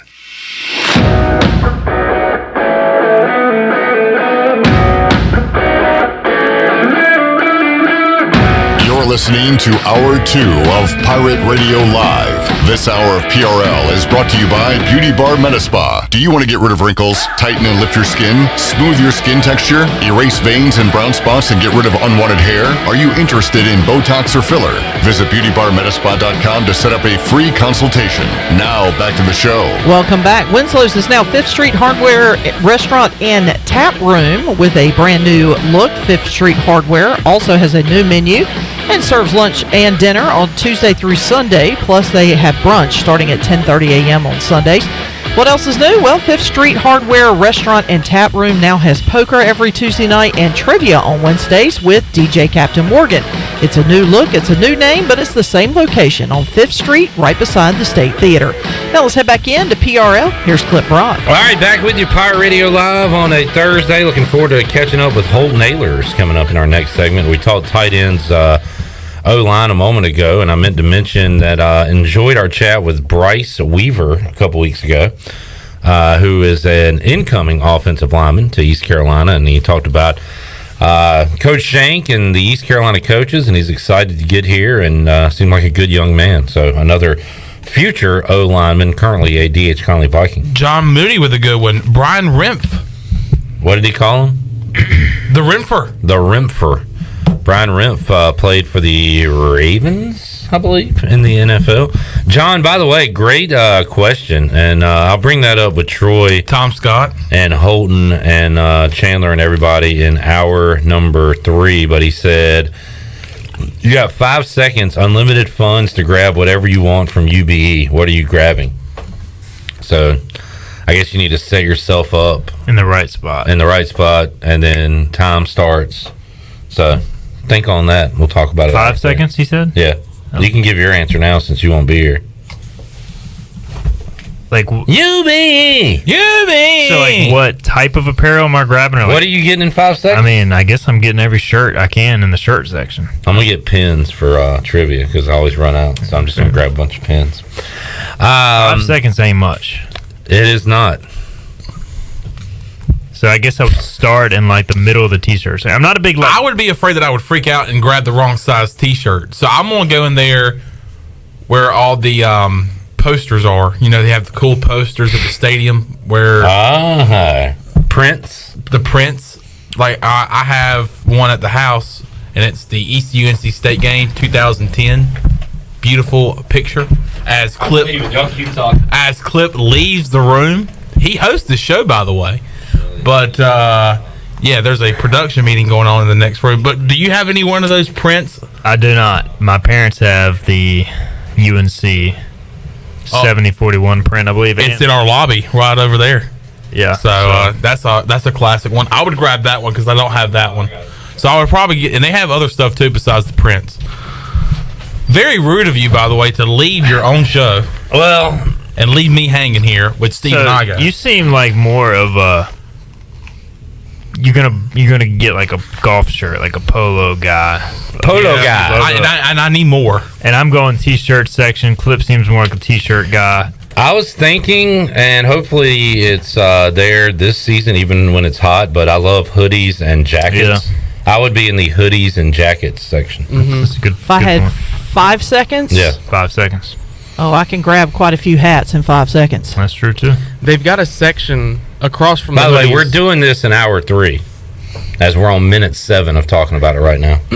They've got a section. You brought it up. Where the hoodies are like across from the polos, and those are like the most expensive clothing in there. So I'm there, and I'm just grabbing from both sides. All right. Yeah, God gave you 2 arms for a reason. That's right. Let's go inside the rage room. Igoe, is your kid making your blood boil? Is Slater making your blood boil? Just talking all that crap to you because he can talk. No, he actually makes me laugh because he talks crap about you guys. That's good. That's good. Does your ex have you seeing red? Used to. Okay. Is work making you furious? Yeah. All right, there you go. Why is it not football season? There's a way to release that anger, and it's right here in Greenville. It's the Anger Management Rage Room. You can go to angermgmtnc.com and book your therapy session. You can smash, bash, and destroy objects in a specially designed rage room. You can vent, get out that frustration. It's a lot of fun. Take a date. It'll be a good night, a good date night in Greenville. All right, who wants to begin today? I have a good one that I stole from this guy on TikTok. You can't steal a I have a good one that I stole. Yeah. Because a lot of times I'll come in here and I don't know what to rage about. Because we kind of rage all week and like we get the rages out. But it's kind of like a domino effect. Somebody mentions something and then it just kind of goes on from there and it turns into like a 20-minute segment. So what I saw on TikTok, this guy was like, all right, at a sports bar, the workers at a sports bar should be required to know where the games are. Oh, this is tale as old as time. Where the games are on TV? Yes. So he said, for instance, I was at this sports bar. I'm at the bar with my friends. Hey, can you turn it on to Alabama LSU? 3:30 on a Saturday. He said they're hovering over ESPN. He's like, no. He said, they click on ESPN. He said, there's Appalachian State, Coastal Carolina. He said, that's a good matchup. That's a good college football game. But I want Alabama LSU. You should know that at 3:30 on a Saturday, Alabama LSU, it's going to be on CBS. Now, I'll go one step further. They don't know what channel a station is on. So, like, you work at a sports bar. Hey, turn it on CBS or turn it on ESPN. What channel is that? You work at a sports bar. How do you not know that? The guy said, it's not over yet, guys. The guy said that he said it's on CBS. The worker said this. We don't have CBS. He said, so you're telling me that you don't have a local channel? You don't have the basic cable here at this sports bar? He said, turn that damn channel to CBS. I went. It infuriated me. I wanted to go to O'Cool's. This was years ago. Thursday off, day one, March Madness, and my wife and I were going to go to O'Cool's. They were closed for lunch. So we went to some crappy restaurant. Why we picked this restaurant, I don't know, but it was a crappy chain restaurant that's not here anymore. We go in. They have all these clip art basketball things on the wall. Like, hey, sports fans. Like generic basketballs and stuff. We go in, not a single game is on. The TVs are on ESPN, ESPN2, ESPN News. And I'm like, hey, can we get a basketball game on? Well, what channel are those on? Well, they're on 4 different channels. They're on these channels. For whatever reason, I don't know if she didn't know how to do it or didn't have the capacity to do it, never got changed. I'm in a bar with all these fake basketballs around me, can't watch an NCAA tournament game. Absolutely maddening. I feel like people and places are getting better at having sheets or... Tiebreakers does. Tiebreakers. AJ's does a good job. O'Cool's was the best, which is why that was my favorite sports bar. Because they had sports people running the place and knew what was on, when it was on, all that. I feel like in 2022 it's gotten a lot better, but man, it's been an issue for most of my adult sports bar life. So that's a really good one. Anybody else? Mine is not sports related, but I have been raging about this all week long. Somebody please explain to me why. And I don't think it was necessarily the city, but maybe a company coming into the city, whatever. For crying out loud, please do not make one of the busiest roads in the city of Greenville. That is the one that runs right in front of the hospital coming in off the highway. Don't make it a one-lane road in the morning when people are commuting to work. You're making it a one-lane road starting at the Speedway, right there at the hospital, right as you're coming in off the highway, all the way up to Memorial Drive. This has been going on for a while. Somebody explain to me why they can't do this, you know what, at night. Because me and several hundred of my friends, as we are driving into work every morning, have to take an alternate route, which means that the alternate route is either the other side of Greenville, which I don't need to be on, or I have to take the back way and come in through 5th Street. Either way, me and several hundred of my friends are trying to travel down roads that are not normally that packed, and it causes me to be late for work. I do not want to have to leave at 10-15 minutes prior to my normal leave time because some numbskull decided that they wanted to do this in the morning. Do the crap overnight when nobody's on the daggone road. Do it at night. Do it at night. I haven't heard anybody call anybody. Yeah, numbskull. Well, I almost said something else. Well, I'm glad you used It was all I numbskull. could do. I mean, you just don't understand how much of an annoyance that is when I have to divert them from my normal route. All right. Just because some idiot decided, let's busiest street in the road, let's just make it one lane. It's funny, let's just do it. Santa Claus? And even better, let's just do it all fucking week.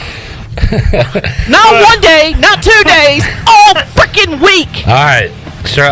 We're out of time. CJ, you got anything? Oh, man. My quarterback's Mitchell Trubisky. All right. That's good. You can rage about that all season. Yeah. That'll be good. And your stadium has a stupid name. Igoe, thanks for hanging out. Hey, by the way, I don't want to go to a full rage here, but there should be an age cutoff if you're going to go to a baseball game. What? And bring a glove.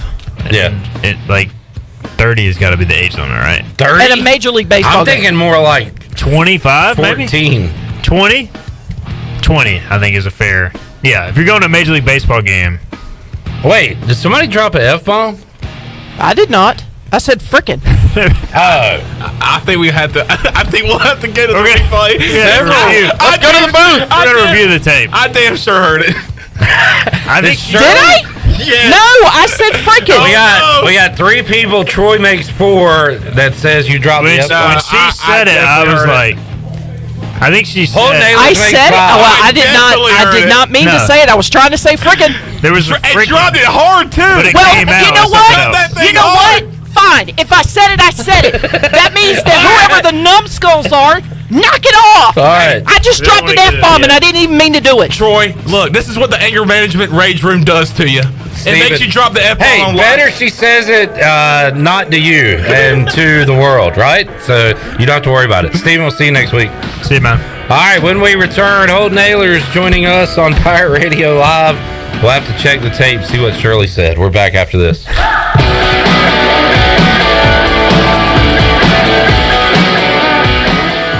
Hey Chandler, what are you up to tonight? Jenny, it's Tuesday, and I'm going to go sing with DJ Captain Morgan for karaoke at The Buck. Well, that sounds like fun. I have to work. Well, what are you up to this weekend? Well, believe it or not, I'm going to go listen to some live music Friday and Saturday night at The Buck. Live music all weekend long, really? Yep, all weekend, and they also have the biggest high-definition screen to watch all the sporting events on Sunday Fun Day. I'm going to have to go check that out. Yeah, just check out The Buck on Facebook or Instagram for all the information. The Buck.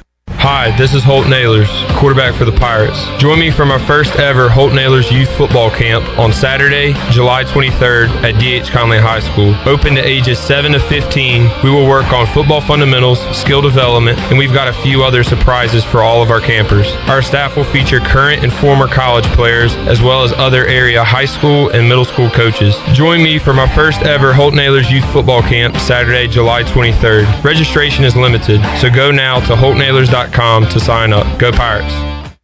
Hey Pirate Nation, this is Kyle Gaines from Washington Chrysler Dodge Jeep Ram. Not only will we feature a great selection of pre-owned inventory for sale, but we'll also buy your vehicle even if you don't buy one from us. Drive a little, save a lot. Give us a call and make a short trip to Washington and let us buy your vehicle today. It is totally worth it. We also service all makes and models at our state-of-the-art service department. Washington Chrysler Dodge Jeep Ram between Greenville and Washington, and Washington Chrysler Dodge Jeep Ram.com. Remember, drive a little, save a lot. Go Pirates.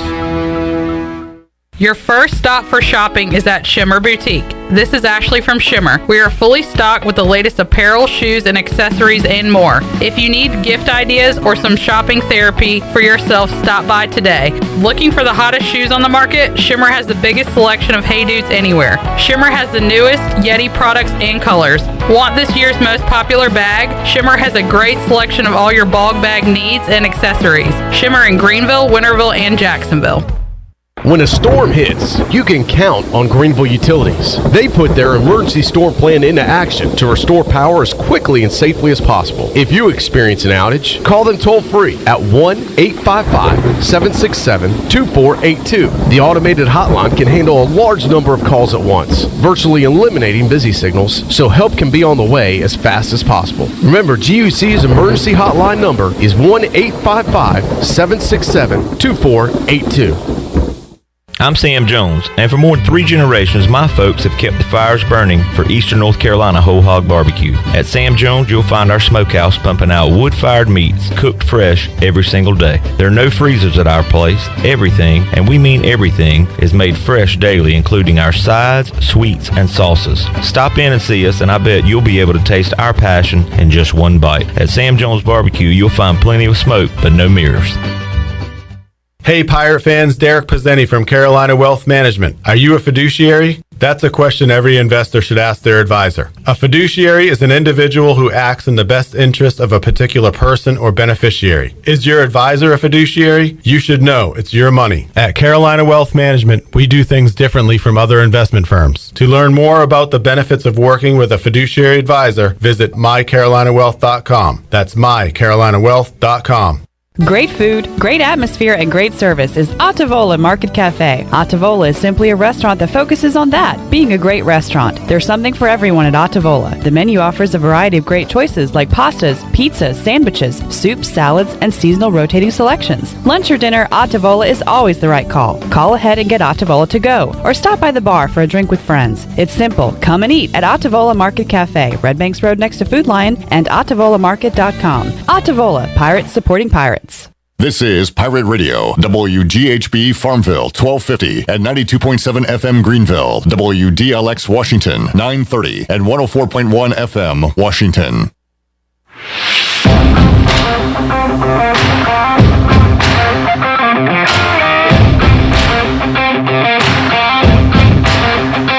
You're listening to Hour 3 of Pirate Radio Live. This hour of PRL is brought to you by Bud Light, reminding Pirate fans to stay in the game and drink responsibly. Bud Light, the official beer of the ECU Pirates, and proudly distributed by Carolina Eagle Distributing since 1989. Now, back to the show. Welcome back. Browningwood is your home of the best selection of GMC, Cadillac, Buick, and Mazda in Eastern North Carolina since 1937. Shop their entire inventory online at browningwoodauto.com or visit them on Greenville Boulevard. Browningwood, Greenville's #1 dealership and the home of the lifetime powertrain warranty. And as we head back into the show clip, upon further review of the tape, I indeed said an F-bomb. Don't say it again. First one in 20 years of working this radio station. I said it on the air, and that tells you just about how much of a rage I went into. I completely did not register I said that out loud. So Sure I apologize. Like a blackout moment. We're going to have to talk to management about this. Yeah. You know. And you are said management. There are going to be consequences and repercussions. Plus, you get a fine. Yeah, don't make me say it again, Troy. If she gets a vacation from it, I'm going to say an F-bomb. Take one, too. Well, see, I heard her say it, and I was like, well, maybe she didn't. And then I see Troy come around the corner, and he looks at me and goes, did she say an F-bomb? I was like, oh, yeah. And I didn't pick up on it. Well, I denied it because I was like, there's no way I said it. Everybody, Robert, Scott, John, Gordon, Kenny, all saying, yeah, she said it. Yeah, Steve and I went back to the tape, and sure enough, I said it, and I did not even notice I had said well, it. we've beeped it out for the replay, so if you're listening to our encore edition, it won't be making the air. Yeah, But- no, I fixed it. Shirley, please apologize to all the kids and I people apologize listening. to all the kids. And Yeah, right when I wanted Shirley to be the role model for my children, this happens. Come on. You know, she used to babysit your kids. I That's know. why they I used to talk like change they their do. friggin' diapers. You let her babysit I always your thought it kids? was Troy, but it was Shirley that It's told true. those words. Shirley wears many hats. Babysitting was one of them. Yep, babysitting was one Yeah, of so them. if they don't grow up right, it's your fault, Shirley. Oh, okay, all All right, that yeah. nasty, dirty words you use. I would never do such a thing. On the air. Steve says now Troy's not going to get you a birthday present next year. No, he'll just do his normal He may thing. get He'll buy excited. himself something. Yeah. Even Holton confirmed it was an F-bomb. Yeah. You've probably heard plenty of F-bombs from coaches. Holton Ahlers joining us. Holton, how you doing, bud? Doing good. Good to see you. Had a good summer so far, so just dwindling down right here before camp. So Busy summer? Yeah, very. Your very busy summer has been the busiest of any year I've seen for you, and not just here in Greenville. Your summer, like away from here, and your growth and development for folks that haven't been paying attention. Let's start with the Manning camp, of what that was about, how you got to be a part of it, and what you learned from it. Yeah, so it was just an invite-only thing that the Mannings would reach out to college guys that that are in their draft-eligible year the next year, and I kind of got word that they were thinking about inviting me, and it was like 10 o'clock at night. My phone rang from New Orleans, and I answered it. It was Archie Manning. He was Wow. Holton. We'd like to invite you. So it's a pretty cool moment for me because my brother's named after Peyton Manning, and so my family's really looked up to them. But I mean, anyone's looked up to the Mannings that watches football. So, I mean, they're a football family. So it was super cool. It was an experience that I'll remember forever. So you go up there, and what happens? So there's a kid camp involved too. So we're like the counselors of that. So we'd literally be busy from 6 a.m. to 10 p.m. at night. So we would wake up, go to breakfast, then go right into the kids camp, eat lunch, watch film while we're eating lunch with the Mannings. Then we would go into our workout. Then we'd go eat dinner, watch film again with them, and then go into our second workout of it. And then at nighttime they would sell tickets to watch the college quarterbacks throw. So it'd be a full stadium out there watching our workouts. So it was really cool. So you had it's like a NIL deal, so you get paid to be there, I assume. So you get a financial benefit, but then you get the benefit of learning from the Mannings. Yeah, and just being around the other college quarterbacks too, and kind of sizing up with that. But yeah, learning from those guys was, I learned probably more in that week than I have in my entire career, of just like the small details and stuff, and just watching film and what to look for, and how in depth they were into it and just drills and such. So I mean, it was definitely beneficial for me. We talked off the air, and it's an incredible opportunity. And you're still the same guy, but I think the perception of who you are and what you're capable of and your upside has increased just by those guys giving you an endorsement, almost by inviting you into that camp, where all of a sudden now people are noticing you. And I'm talking on a national level now, regional and national level, that maybe you weren't on the radar screen before. Yeah, for sure. I mean, it's definitely amped that up. But I mean, I've always been the one to just let my play speak for itself. I'm never going to sit here and pound my chest or anything like that. But I mean, I did feel like I did pretty well at the camp compared to the other guys there. And I don't think there's that much of a talent gap other than just the hype around the schools and the names. But other than that, I mean, there's really not much of a talent gap there. And I mean, that kind of, I always believed that, but that just kind of proved me to be true. So I'm just going to continue to work hard and see where this next year takes me. Great connection and relationship with the Mannings you've developed, and now another great connection and relationship with one of Tom Brady's guys, and you could say perhaps the greatest quarterback in NFL history. I guess many folks would say now. You were working with one of Tom Brady's coaches, though. Yeah, and folks probably don't know this. Yeah, so he's a biomechanics, health, nutrition, and mental coach. Just via Zoom call right now. He's in California. His name's Tom House. He works with pretty much any. He says he's a throw-in coach, but he's really kind of everything. His three or four things are biomechanics, nutrition, sleep. There's one more I can't even think of it right now. I've had 2 meetings with him so far, but just getting involved with him. I mean, he's worked with Brady, Breeze, the Mannings. Spoke about him there. So he's a guy that works with them. And he works with Clayton Kershaw and any elite thrower at a professional level. He's touched in some point. And he reached out to you. To be a part of this. Yeah. So literally right after the Manning Passing Academy, I heard from him, and we kind of have gotten into talks then, and the Zoom calls have started. And we'll continue kind of throughout the season, throughout my career. And then Brady has a very specific diet. So is your diet going to change with you being a part of this? Yeah, for sure. So actually, I did see him at Tiebreakers at lunch today. But I don't think that's on the plan. No, it's grilled chicken and salad. That's all right. No, Tom Brady has TB12. Are you going to have HA12? We'll see. But I mean, they do have a huge nutrition side of it. And the first meeting I had with him. So I'm good friends with UNC Charlotte's quarterback, and he got connected with him through their head coach, and he swears by him. And then when we went to the Manning Passing Academy, we had like a player panel where we could ask Peyton and Eli kind of what helped them in their longevity of their career, and the first thing they both said was him. So I was like, well, I've heard of this guy, and then he reached out to me a couple days later, so it was pretty cool. But when I was talking to him, he was like, most quarterbacks in college have reached about 35 to 40% of their potential. Without like even knowing it. And I'm sitting here thinking I have just a little bit to go, but really, I mean, there's a lot to improve on, and he's going to help me with it. That's impressive. Getting back to the Manning camp with Peyton and Eli, both seem like they're pretty good regular dudes in many ways. Like they seem like they'd be fun guys to hang out with. Did you get to interact with them socially at all? Get to know them as people? Separate from football players. Yeah, we were literally with them like the whole time. So like, I mean, I would be sitting there at dinner, and it would be Peyton Manning, Eli Manning, Archie Manning, Bryce Young, Stetson Bennett, like anyone who you could think of would just be sitting there at dinner with us. I mean, then after we would have socials that we would go to, they would be there. So I mean, by the end of it, we all knew each other by name basis. We were in a huge group chat with each other now with all the quarterbacks and the Mannings. So it's just something that is a lot to learn from, but I mean, it was also just a cool experience. Is Devin Leary there? Yeah, he was actually one of my roommates. How did those conversations go? We didn't talk about the game too much. We just talked about the atmosphere, how hot it was going to be. But me and him go back a good ways just because we both got recruited by State. But I mean, he's a good dude. I mean, we didn't really talk too much about the game other than just a couple of things. Does it kind of? I mean, and you're reaching a certain, obviously celebrity status in Greenville, and your stock could get much bigger after this year potentially too. But does it hit you going, wow, I'm in a group chat with the Mannings?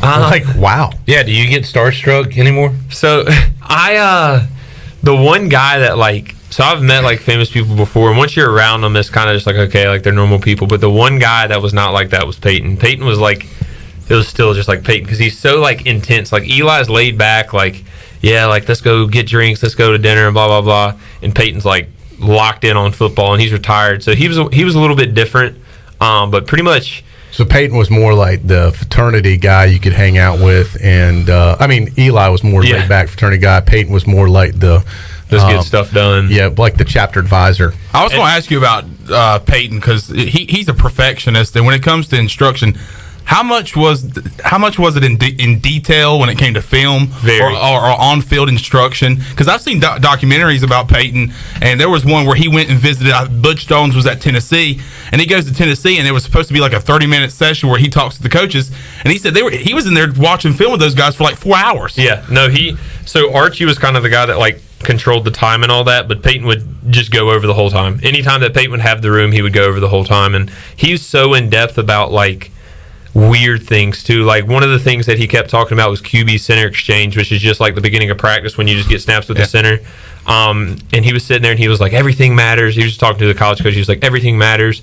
I used to make sure that they filmed this. I used to watch it 30 minutes after practice with my center, and Eli was sitting next to him, like just shaking his head. And he was like, "If you care about it, you'll do it too." And Eli was like, "Dude, that's not true. Like, you're just weird, man." And everyone cracked up. So he's just so in depth about everything. But that's what made him great. And we saw that on the Manning cast too, because Peyton was sitting there, kind of going through every single play, just everything about that play, and Eli's just like, "Yeah, okay, whatever." Yeah, so literally. we saw that in the Manning cast on Monday Night Football this year. So Yeah, that's literally exactly how they are. Is like Eli just like sits there and laughs at him when he like gets so in depth and so intense. He almost like gets angry at himself, like just sitting there talking about football. Like he was another story. He was sitting there saying that against the 2004 Ravens defense and just talking about watching film and stuff. And he said how much in depth he was. He said that he knew what blitz they were going to come based off of the defensive tackles, what foot was up. And I'm like, who would even think about that? Yeah. Like I would never think about watching film on the defensive tackle, what foot is up, and you can almost overanalyze stuff too, can't you? And I definitely can. I mean, I know most people can, but I guess he's just one of those that can soak up everything. And you talking last year, do you just want to sometimes just go out and sometimes just play too, and not overthink? No, I'm a big believer, and he said one of our I'm a big believer in that, and you can't overdo it. You got to just go out there and trust your instinct sometimes too. I mean, I watch film more than anyone, but at the same time, you got to go out there and once you get a good feel for it, you don't need much more. And he kind of got in depth about towards the end of his career, he stopped watching film once it got to Fridays because he did think he was overanalyzing stuff in his younger part. Talking to Holton Ahlers, he's ECU starting quarterback. He has 1 year left as an East Carolina Pirate before he is out of eligibility. As they say, you've maximized it as much as you can. It feels like you've been here forever. We love it. Also, season starts September 3rd, Dowdy Ficklin Stadium, high noon against NC State. Our coverage will start 8 a.m. with the Bud Light pregame tailgate.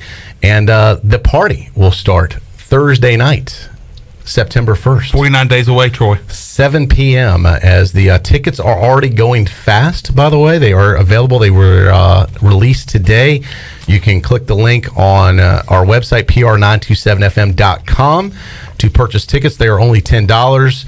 All of your $10, we're going to donate that to local charities once we have a final on that. But ticket sales are going good. This event will sell out, by the way. We are limited capacity this year. We're at the State Theater.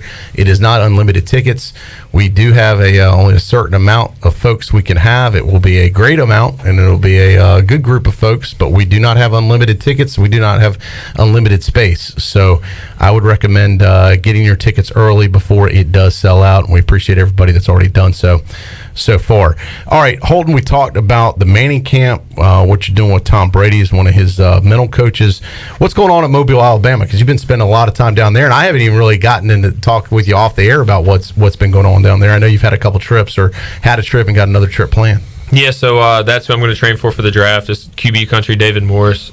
He trains about 16 quarterbacks in the NFL right now, and then a bunch of college quarterbacks too. He's one of the top quarterback trainers in the country. I got in touch with him. He was he was the starter at Ole Miss before Eli came, and then Eli took his position. He became the backup. They became best friends, and then when Eli went on, he began training Eli, and that's kind of how he got in quarterback coaching. Now he does pro days and stuff. So just getting down there as much as I can with him. He's great to work with and just a ton to learn. He was at the Manning Passing Academy too. He's one of the few quarterback coaches at the Mannings allowed to go and kind of help out. So that's awesome. We just kind of hit on this, but so you got your Brady's guy, you were down there with the Mannings, you got your own coach and Donnie Kirkpatrick, this guy. So how do you pick and choose what you take in and use for yourself, because that's a lot of stuff coming at you, a lot of different voices. Yeah, it is for sure. For me, the Manning Passing Academy was a lot of like how to watch film and like small details like that. It wasn't like much of form or anything like that, or like certain drills. I mean, I got some drills from it, but it was just more about like picking their minds about how to watch film, that's what I wanted to go into it. Obviously I learned a ton from the Mannings and just a ton from the other guys, but my goal was, okay, how can I get a little bit better watching film? So everybody's doing something different, kind of. So yeah, I mean, and then with Brady's guy, Tom House, he's more of just a mental coach and a biomechanics coach. Kind of just, that's more for arm health, and he's more of just like one big thing physically that I work on with him is like stretching and prehab more than like rehab. Get my shoulder ready and so it stays good throughout the season, doesn't get sore, doesn't get tired. What do you do to stretch? Like, is it with the bands? Yeah, there's a lot of band work. There's a lot of just body work, just stuff like that. Just everyday stretches that you can do that honestly I've never done before. And when I started it was like, these muscles feel weird. I've never used them before. We talk about that with CJ Mayhew when he comes in as a pitcher. We don't talk about it with quarterbacks a lot. When like Aaron Rodgers is throwing it 45 times and you're out there chunking it, we don't really think about your arm. So that is a real thing. No, it is for sure. And Brady, anytime Brady touches anything, every other quarterback's going to eventually do it. And Brady getting involved with him, and then the Mannings getting involved with him, it kind of he escalated really quickly and kind of got into the football game. He's a huge baseball guy. He played baseball, I think, for the Dodgers, and so he was a huge baseball guy. Kind of Brady got into him. He got into football, but Brady swears that's why he's played so long. So I mean, I'm gonna, like I said, any quarterback that can listen to Brady, I'm gonna do so. Yeah. Holton Ahlers joining us inside the Pirate Radio studios. Holton, we previewed the ECU offensive line. Would have been great to have you for that segment. Heck yeah. So we could have got an inside source. Hearing a lot. Could have graded the preview. Yeah, well, grade us. Yes. Yeah. Maybe I need to go back and watch the film on it before I talk about it. But sounds like from the inside and outside that, and Stephen Igoe said it himself, this is the best offensive line Mike Houston's had since he's been here. Would you agree with that statement? And if so, what makes it that way? 100%.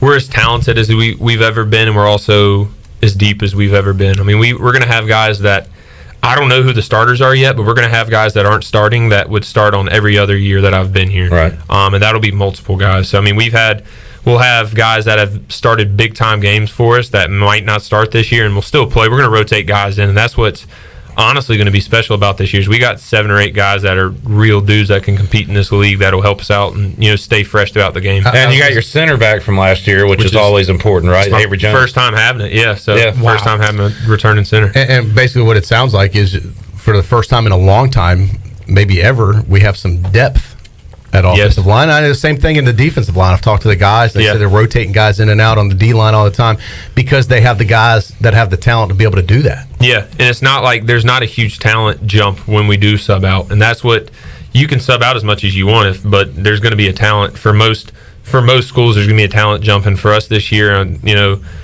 God willing, with no injuries, I mean, we have a pretty good group. How long we got Holton for? Let's take a break. Can you hang out for another segment? Okay, yeah, let's do another segment. Take a break. Shirley Rhodes will come back. More with Holton Ahlers. We'll also make you a winner on the other side. More to go. Pirate Radio Live after this.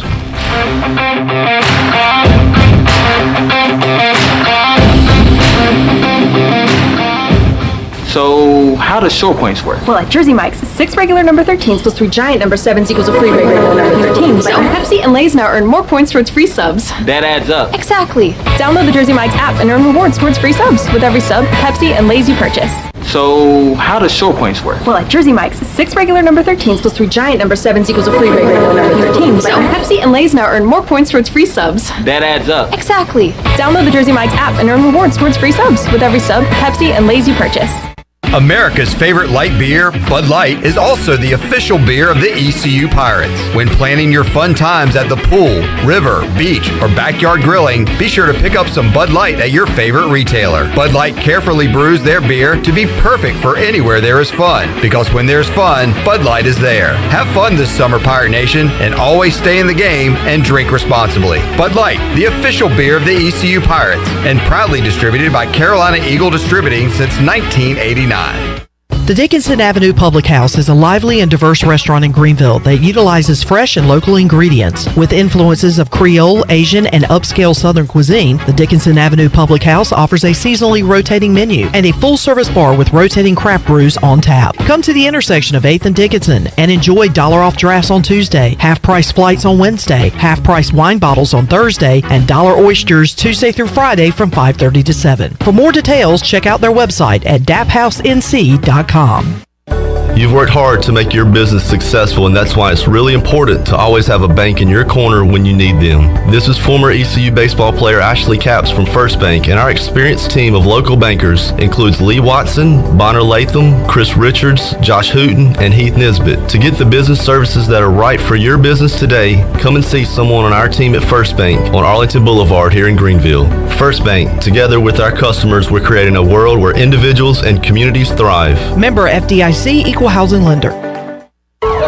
My whole business just went up in flames, but my agent was there before the fire was out. We started a plan. I've got 25 employees who could be out of a job if we didn't get this place running again. My independent agent and auto owner's insurance, they made sure we didn't skip a beat. I mean, we didn't miss a single payroll. That's incredible. For whatever lies ahead, we're always there. This is Norm Bryant with Town Insurance in Greenville. Call me today at 756-8300. Go Pirates.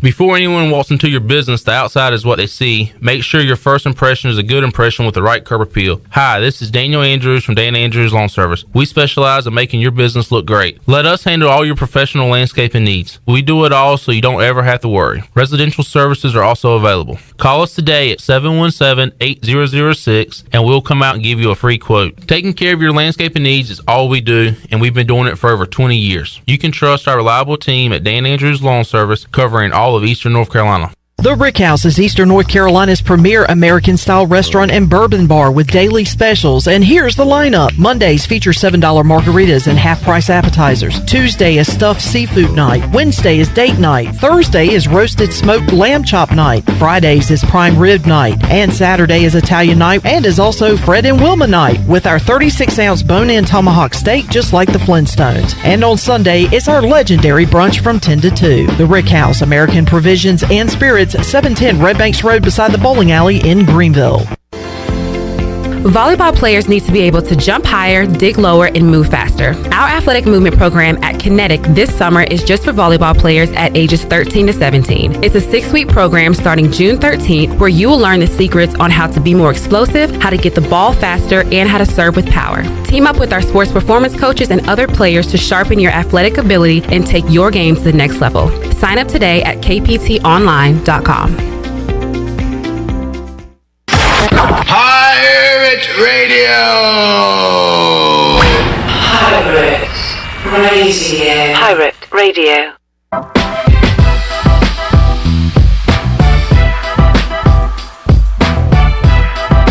You're listening to Hour 3 of Pirate Radio Live. This hour of PRL is brought to you by Bud Light, reminding Pirate fans to stay in the game and drink responsibly. Bud Light, the official beer of the ECU Pirates, and proudly distributed by Carolina Eagle Distributing since 1989. Now, back to the show. Welcome back. Do you want to get rid of wrinkles, tighten and lift your skin, smooth your skin texture, erase veins and brown spots, and get rid of unwanted hair? Are you interested in Botox or filler? Contact the licensed professionals at Beauty Bar Medi-Spa on Red Banks Road in Greenville. Free consultations are available by calling 752-1406 or visiting beautybarmedispa.com. Enjoy your visit. Love your transformation. Now let's head back into Pirate Radio Live. Here is your host, Clip Brock. All right, back with you on a Thursday edition of Pirate Radio Live. The show within the show is always great, Clip. Shirley, CJ, Chandman, Clip Rock, Troy D, and Holton Ahlers here on a Thursday. Holton, I want to ask you about Mason Garcia. So he came here and he was going to bide his time and wait and eventually become the starting quarterback at East Carolina. That time was a little longer than he was anticipating. And if you were in his shoes, you'd probably be antsy to get out there and play. But I don't know. What does that say about him that he is indeed sticking it out? He's also improving, and hopefully when it is his time, he'll be ready to go. But how about his growth and just that he's still here and wanting to play? Yeah, he's grown a lot. We've had a lot of conversations about it, and he, as a backup, it's hard sometimes because you're not the starter for one, especially as a young guy coming in as talented as he was. But I mean, he's done everything the right way. He's never tried to push in my shoes at all. He's never pouted about anything. He's done it the right way. So, I'm always been there for him, always will be there for him, and hopefully when my time's done here, he steps in and does just as good, if not better. And I've heard, and this he's not the only person I've heard this about, but he's got all the talent. It's about knowing the plays, getting in the film room, doing all that extra stuff. Has he come a long ways in doing those types of things? Yeah, he has. I mean, honestly, in college, it's so much about just seeing it. Once you finish that first rep at it, the live rep at it, and you get your first start. I know he had one in 2020, but I mean, there's no one in the stands of that game. That's a hard. I mean, you don't want to say it's not a full start, but I mean, until he gets that full thing, which I mean, if everything goes good this year, and then next year the big house will be a heck of a first start for him. But I mean, that's one of those things. Is once you get a couple games under your belt, and once you stack them and get in a rhythm, and figure out, okay, this is what college football is about. That's when he's really going to start improving, and just figuring out, kind of getting a routine for how to watch film in the week. I mean, I've been doing this. This is going to be my 5th year starting. Now, so I kind of know, my routine throughout the week, what film I need to watch one day, what I need to do the next day, and until you're in that position fully, I mean, I've been the backup before, and I thought that I was prepared, but until you're in that position, I mean, it's hard to even know. We know Johnny Kirkpatrick does a lot of coaching with him, but how much are you hands-on with him, like pulling him to the side and kind of teaching him some stuff? I mean, anytime I can in practice, I mean, anytime I see something, and really not just him, but all the quarterbacks. I didn't really have that when I first got here, and that was one of the goals that I had, was when I became an upperclassman and had the experience, I could kind of help them out. So, I mean, I hope I've helped them out a lot. I try to, and I guess kind of you'll see down the road. At this point, you're certainly a staple in that leadership position, but this team has developed so much depth now and upperclassmen that there's got to be a ton of guys in that locker room that can maybe control that locker room if the coaches aren't around. Now, I'm sure you got a lot of guys shoulder to shoulder with you that can do that, right? Oh, for sure. I mean, the best teams are player-led teams, and we're to the point now where, I mean, we can go out there in the summer and we don't need coaches around for us to do a 7-on-7 and have a good discipline rep or stuff like that. I mean, Big John we'll be in there lifting, and Big John will just tell us to go to condition on our own and tell us the condition and tell us to time it and stuff like that. When he first got here, there was no way he would have done that and could have done that, but he trusts us now. I mean, like I said, the best teams are player-led teams, and we're to the point now where one of my goals this summer is really to kind of take a step back and let other guys lead, because at the end of the day, I'm going to lead.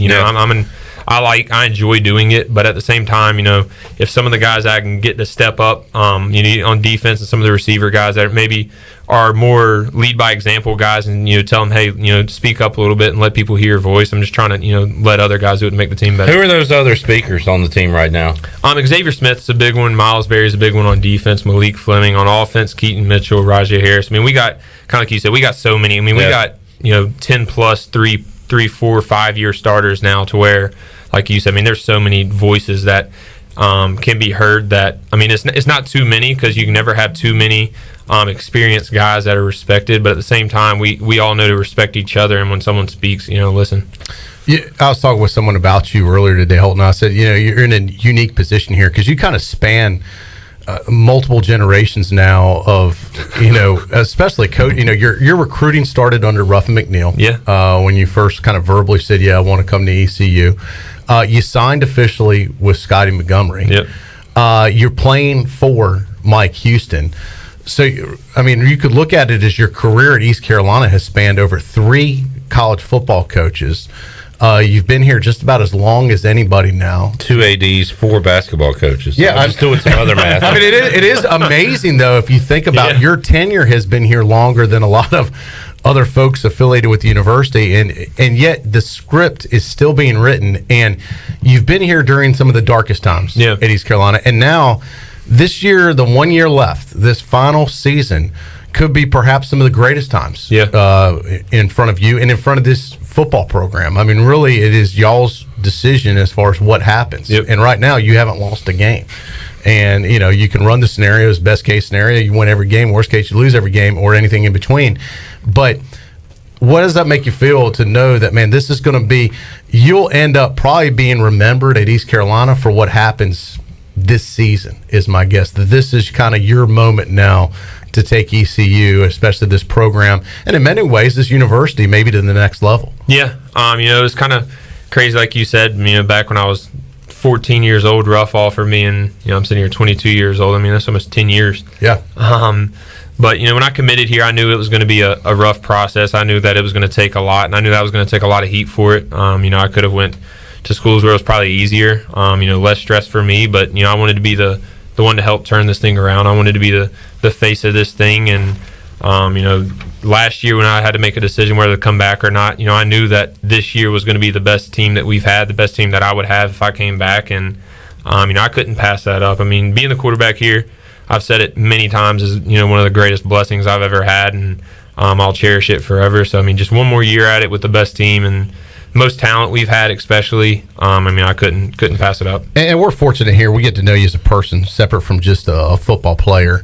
And I know in the past it always hasn't been fun. It hasn't always been roses. Yeah. But right now, I would say it seems like you're having the most fun you've ever had at quarterback at East Carolina. Is that fair? Yeah, for sure. And, one of those reasons, kind of like we just talked about, is, when we were first changing the program, the first couple years here, I was, me and a couple other guys that are still here now, leaders with me, kind of had to be the vocal guy all the time and pushing and, almost pulling guys along with us. And now, kind of like I said, my goal this summer is to take a step back rather than push or pull or anything like that. Like, I don't got to – the guys that are here now are the guys that want to be here and the guys that stuck through the hard times. And there's almost an appreciation in the locker room of just knowing, we all got through this, and now – we get to see the reward of it. Yeah, it is like, hey, you survived the hurricane. Yeah, literally. Hurricane's over. We're rebuilding, and now let's make this house fantastic. Yeah, and that's how we see it, and just the appreciation to know that we helped build this thing back up with Coach Houston and the coaches and Big John and all those guys, and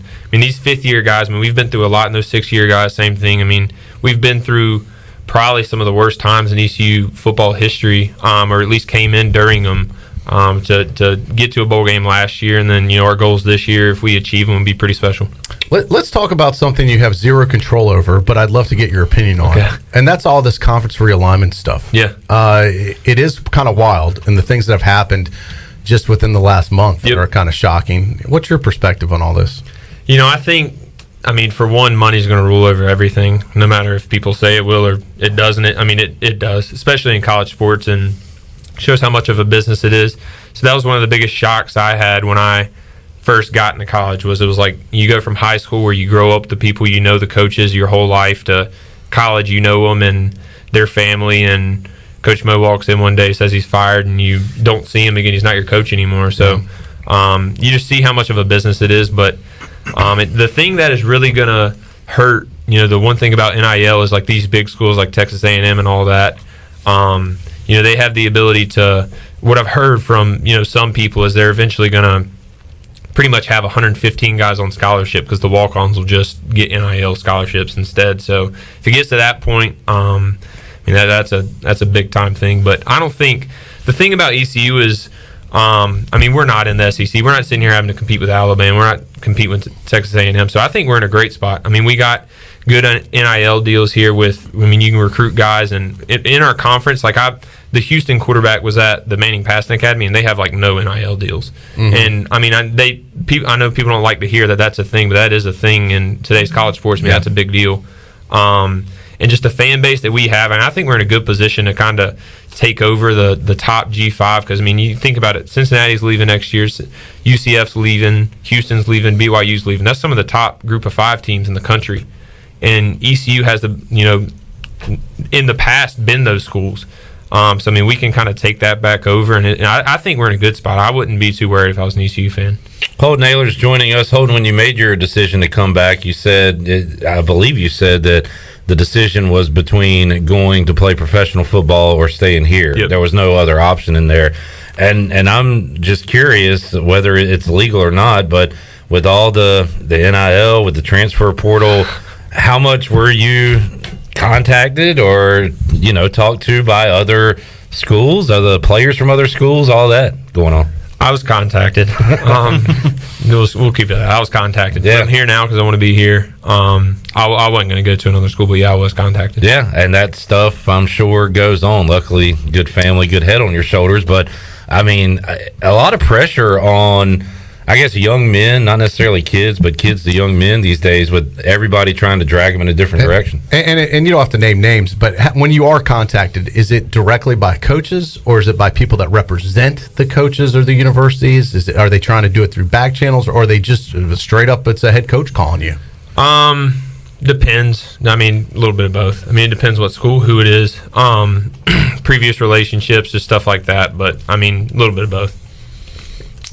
Holton Ahlers joining us. Yeah, Thank you for answering. I imagine you got a lot of calls during that window, especially where there's that uncertainty. Yeah, but well, I'm glad you put that to rest quickly, and Yeah. we're glad to have you here, obviously. For sure. How about the newcomers, Holton? How much have you been able to, get out on the field, work with them as far as Winstead and the receivers, also the new offensive linemen? How much have you been able to play with those A lot. guys? Yeah, I mean, a lot. We're doing Skelly, which is 7-on-7, 2 days a week, and then we're throwing a third day too. So I mean, they're super talented. Just getting timing down with those guys, but yeah, we're getting a lot of reps with them right now. July 14th, you've got your own camp coming up July 23rd, which is sold out at this point, the Holton Ahlers football camp. You've got other stuff going on. When is the, do you know the official first practice day for you guys? I know we report August 2nd, so I'm guessing August 3rd, maybe. Yeah. So, man, we are getting there. Yeah.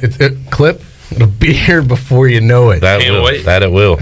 I remember you asked this to Coach Houston, and his favorite part of the season as a coach. Who, me? Yeah. Oh.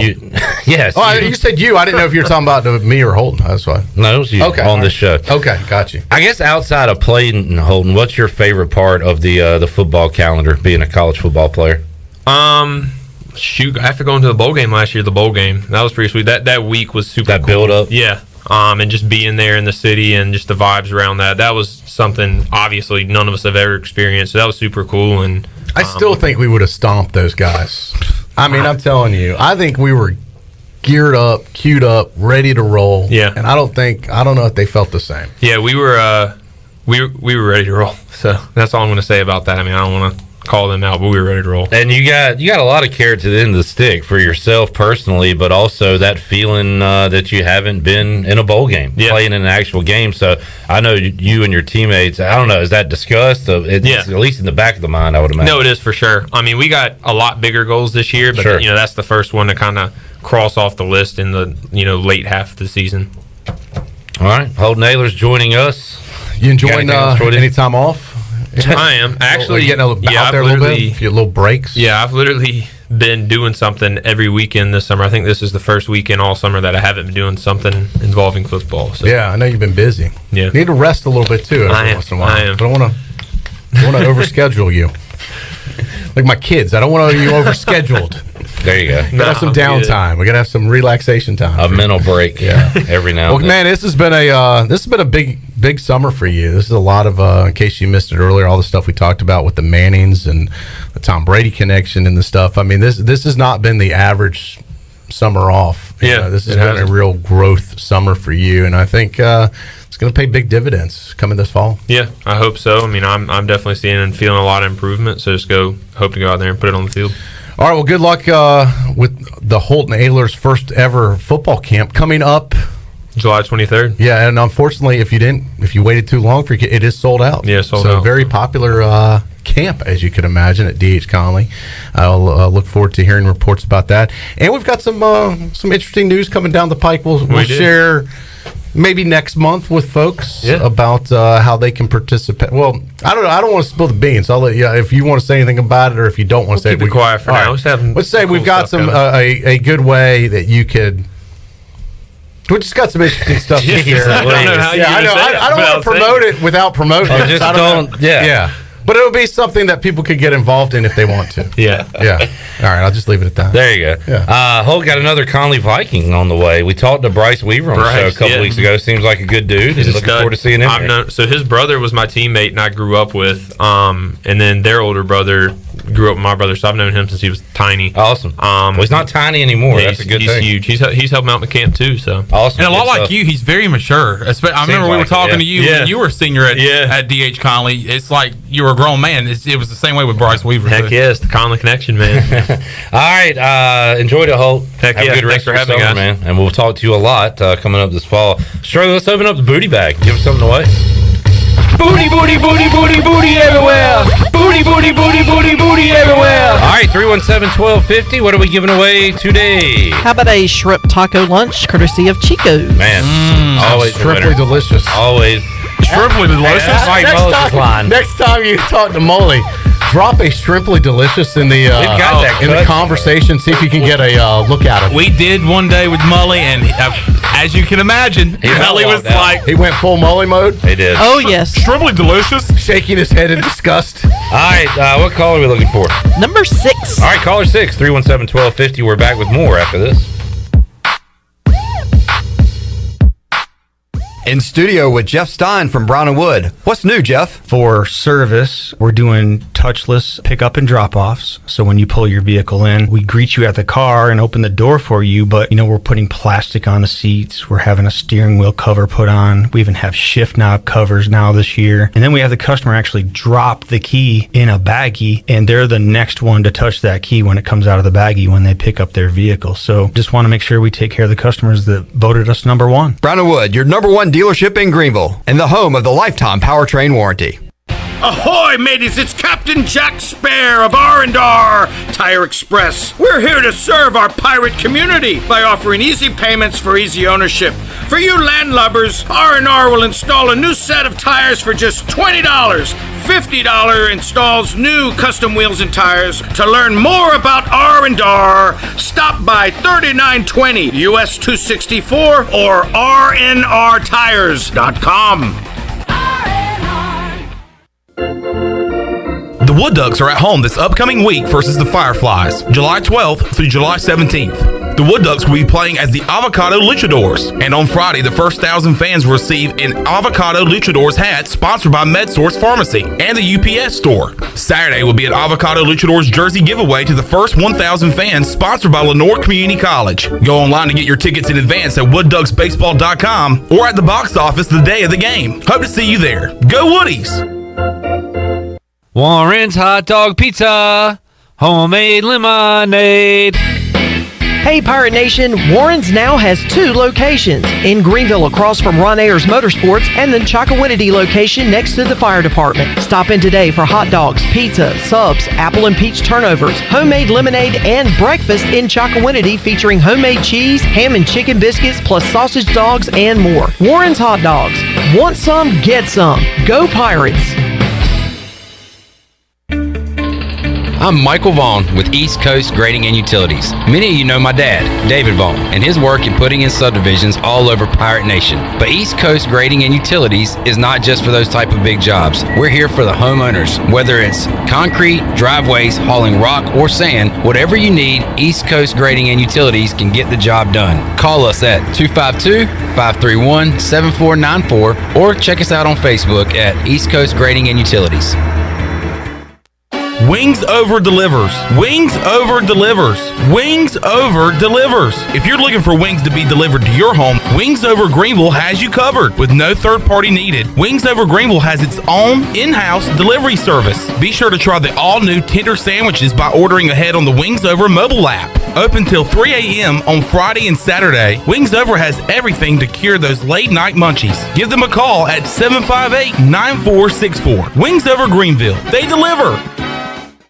University PC Care has been the Pirate Nation's go-to IT expert since 2006. They thank you for your continued support and trust during these trying times. Many services can be done remotely and free pickup and delivery is available. As a Dell business partner and Apple authorized service provider, you can count on University PC Care for all your personal and business tech support needs. To make a remote appointment or to bring in your device for service at their Greenville or New Bern locations, call 558-1280 or go online at universitypccare.com. When I need jeans, I order online because I know exactly what I want. They have just one moving part, and if there's something wrong, I exchange them. Buying a vehicle, especially pre-owned, is way different. Lots of moving parts. You don't want to get stuck. For a worry-free purchase, visit Phelps Chevrolet. We've been here in town a very long time. You know us. You know we stand behind everything we sell. Phelps Chevrolet in Greenville. Come get you one. This is ECU Assistant Football Coach Roy Tesh, and you're listening to Pirate Radio, the voice of the Pirate Nation.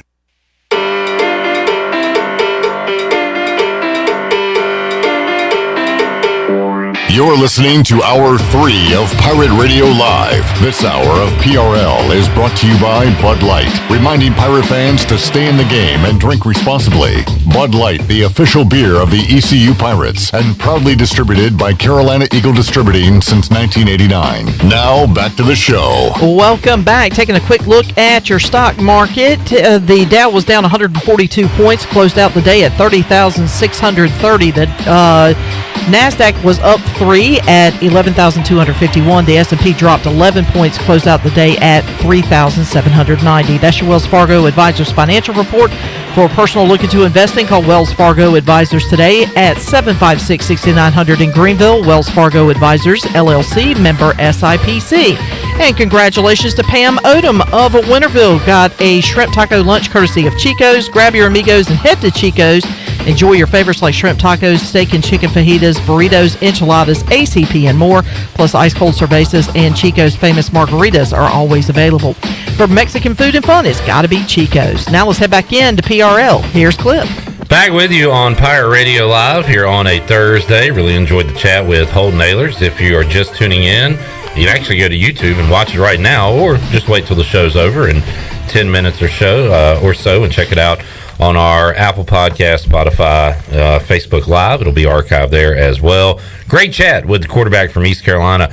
Troy, John Moody had a question earlier in the show and wanted to ask you. He says, in this hypothetical scenario, you have 5 seconds to grab whatever you want to from UBE, unlimited money, so everything's free, but you only get 5 seconds. So I guess you set up in the spot where you're going to grab from, go ahead and get your spot down, and then the time starts. So what are you grabbing over at UBE? And there's no penalty? No. 5 seconds is the only rule you got. You I think grab 5 seconds is too low, man. I'd be at the cash register. Damn. Get the bag. I mean, that's what I'm going for, because then I can Genius. the more cash I get, then I can buy whatever I want. We're playing checkers. Troy's playing chess. Yeah. I don't know if he specified you have to get an item, but the way I asked the question, you answered it. You said anything. Yeah. So now let's go with it has to be an item for purchase at UBE. All right. What are you grabbing from UBE? You start grabbing their signage and like things they. Yeah. You start robbing them. Here's the sad part. Well, not the sad part. Probably the glad part for them. The good part. I've been here so long. I feel like I have just about every product they sell. Oh, I know. So there's like nothing that they like. And when they get something new, I go buy it. Like they're getting a new shirt that I like. I like this Horn and Legend brand that they got. It's really nice. They're getting a new one in soon. And once it gets there, Chattel might give me a message. Hey, it's arrived. I go get one. Because not only is it nice, you also get to be the first one to wear. Yeah, and then it'll be for like a few months. People are like, where'd you get that? Yeah. Where'd you get that? I'm not telling. UBE. But anyway, so I don't know. I feel like I have everything from UBE, but they've got a ton of cool stuff. You'd probably go for the hat wall, I'd imagine. No, because I have a lot of their hats. I said I would go in the hoodie and jacket area. Yeah, because those are high ticket items. For the fall and winter. I'd probably go in that corner I was talking about where there's a couple maybe Amen's Columbia. Corner. There's they've got some of those really nice brand. There's a Cutter Buck shirt I like that I haven't got. I'd probably snag that in 5 seconds. So, is everything okay with Shirley? Well, she's been raging on air and off air. Leave her alone. She's probably cussing out NCDOT. Hey, speaking of Rage Room, I got something funny for you guys. I meant to send this to y'all. This was during the break. It was the first day of our July 4th holiday break, basically. I just got into I wasn't on the beach for 5 minutes. I got a picture of this, and I meant to tweet it to you guys, and I forgot. But this just reminded me of it. It was the Rage Room going into that weekend. Yep. About the birds. You had a great one, which I co-signed on. Oh, I was about thinking the idiots. What were you thinking? Music. No. It was the idiots that feed the seagulls. Oh, yeah. No, because there was 2 that day about the beach. Yeah. So. No. And I'm like, exactly. The idiots that feed the seagulls should be like have a lifetime ban from the beach. They should be gone from the human race. Yeah, maybe I did. I like your chair. I've watered it down since then. I've softened. I wasn't there 5 minutes. I looked to my right, and what is this moron doing on the beach? Feeding the damn seagulls. Now I mostly see children doing it, which they don't know better. A grown man. But you're saying a grown man. I'm going to pull up the picture and find it and send it or tweet it to you and show you. And maybe I didn't specify this when we were raging that day, but I did. If I didn't, I'm sorry, but I did mean people with adults. sense. Yeah, people that know better. That know better. Right. Exactly. And I so bet you're saying a grown man is sitting out there feeding the seagulls and making it a terrible atmosphere it for turns everybody. into exactly what you think it turns into. Hell. A Alfred Hitchcock movie. Birds, birds. They're coming out of birds were leaving Morehead City to come hit these crap, whatever he's throwing up. All those birds told their friends and they came too. I mean, I'm telling you, there's something about Mother Nature. They have they can put the word out for the birds. It's called communication. Yeah. And I was like thinking, oh my God, where are my guys? This is exactly what we were talking about. So you needed you need a mobile rage room for situations like that, where you can get the rage out. I feel like I need have an RV rage room. All right, so hey, look, we're talking about real life scenarios. That was real life. And you saw what one. bothers you, and then it happened. It's almost like you spoke it into fruition. Manifested That's my fault. That's my fault. Yeah. Now Shirley's going to run into a lot of one-lane traffic on the way home since she brought it up today. Yeah. All right. I heard you guys talk about just do it at night. You know how hard it is to find people to work during the day? I'm sure it's tough at night. Pay them extra. I don't know. You know the only person who's going to be at ECU longer than Holton Ahlers? Cliff Godwin. Yes. Got a new deal. Congratulations. An extension. I called to get details on this new deal for the finances. But he was on his new yacht. Here's a little fast fact. All right. Was not able to. You know why? Why? The deal has been agreed to in principle, but has not been signed. Cliff is currently out of the country, or was out of the country. I don't know where he is right now. He's coaching USA Baseball. Oh, yeah, right. So he's not available to sign it yet, evidently, I've been told. But once he gets back, he'll come back with pen in hand. He'll sign it, and then we can get a copy of it, but they don't have it officially signed and notarized. Well, that makes sense, yeah. So I don't have details. No, we like to be nosy around here. No one wants to ask, but everybody wants to know. That's true. You know? Luckily, Troy has me. I don't care. The nuggets to ask these questions. Yeah, I'll be the shark. Yeah. I'll go after it. Yeah, I didn't think of that about that part of it. He's not here. They talk about the extension, but how much money are we talking? I want to know cash, baby. Straight cash, homie. But man, that's awesome to hear. 2029. So you know what? Well, congratulations. Well deserved. Absolutely. Yeah. No, I'm glad they were able to do that. And I saw that 7-year contract is long enough to be the longest extended contract in ECU history for any coach. Wow. Makes sense. And it may be more time than it was even money that say, hey, we're making a long-term commitment to you, which is probably what Cliff wants. Yeah. But it's probably guaranteed at this point. A big chunk of it. So great to have him at the helm for a long time. All right, let's see what else going on, Troy D. I don't know, man. It's been busy. Favorite tight end?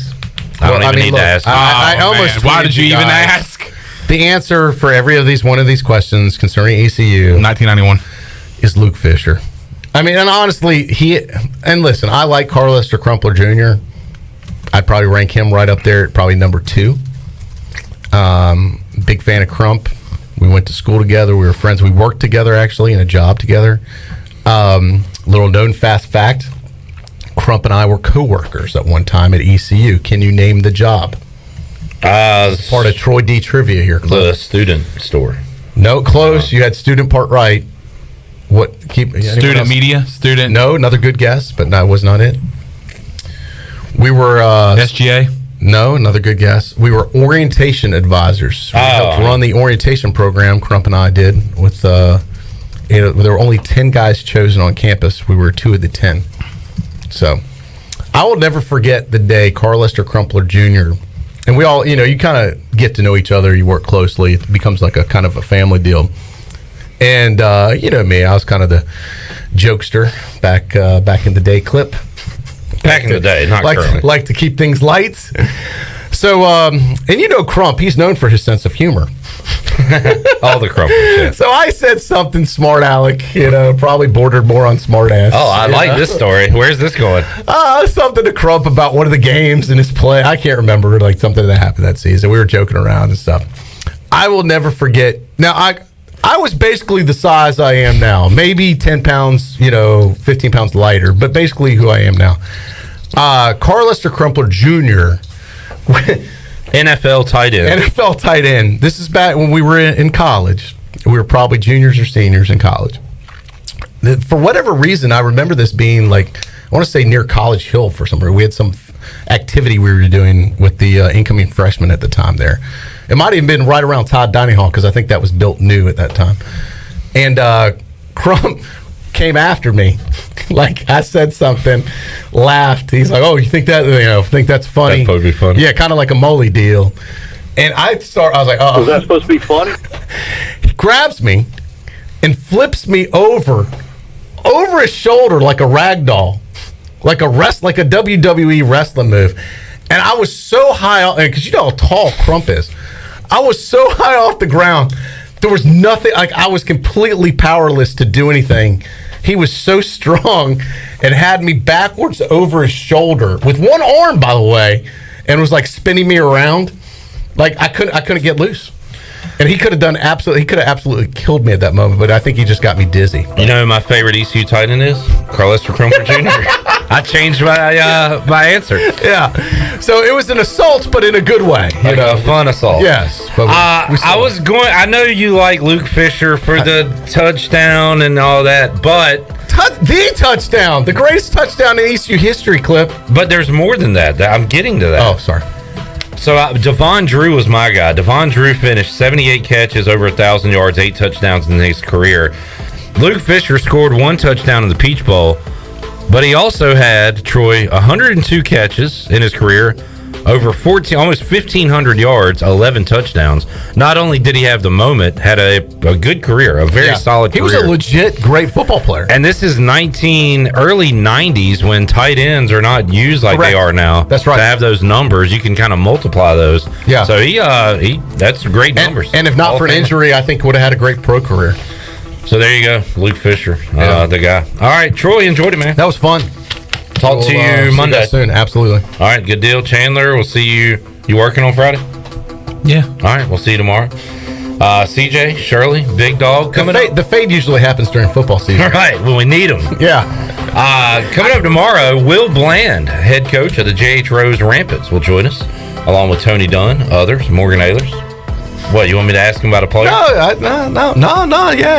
Is there a player I should ask him about? I don't know. Maybe a young up-and-comer? They say there's some new talent on the Rampant team this year. We'll get into some of the JV guys, perhaps. That's the future. The new blood, the future of the program. All right, we'll talk to Will Bland, Tony Dunn, Morgan Ahlers, among others, on Friday. We'll talk to you then. So long, everybody.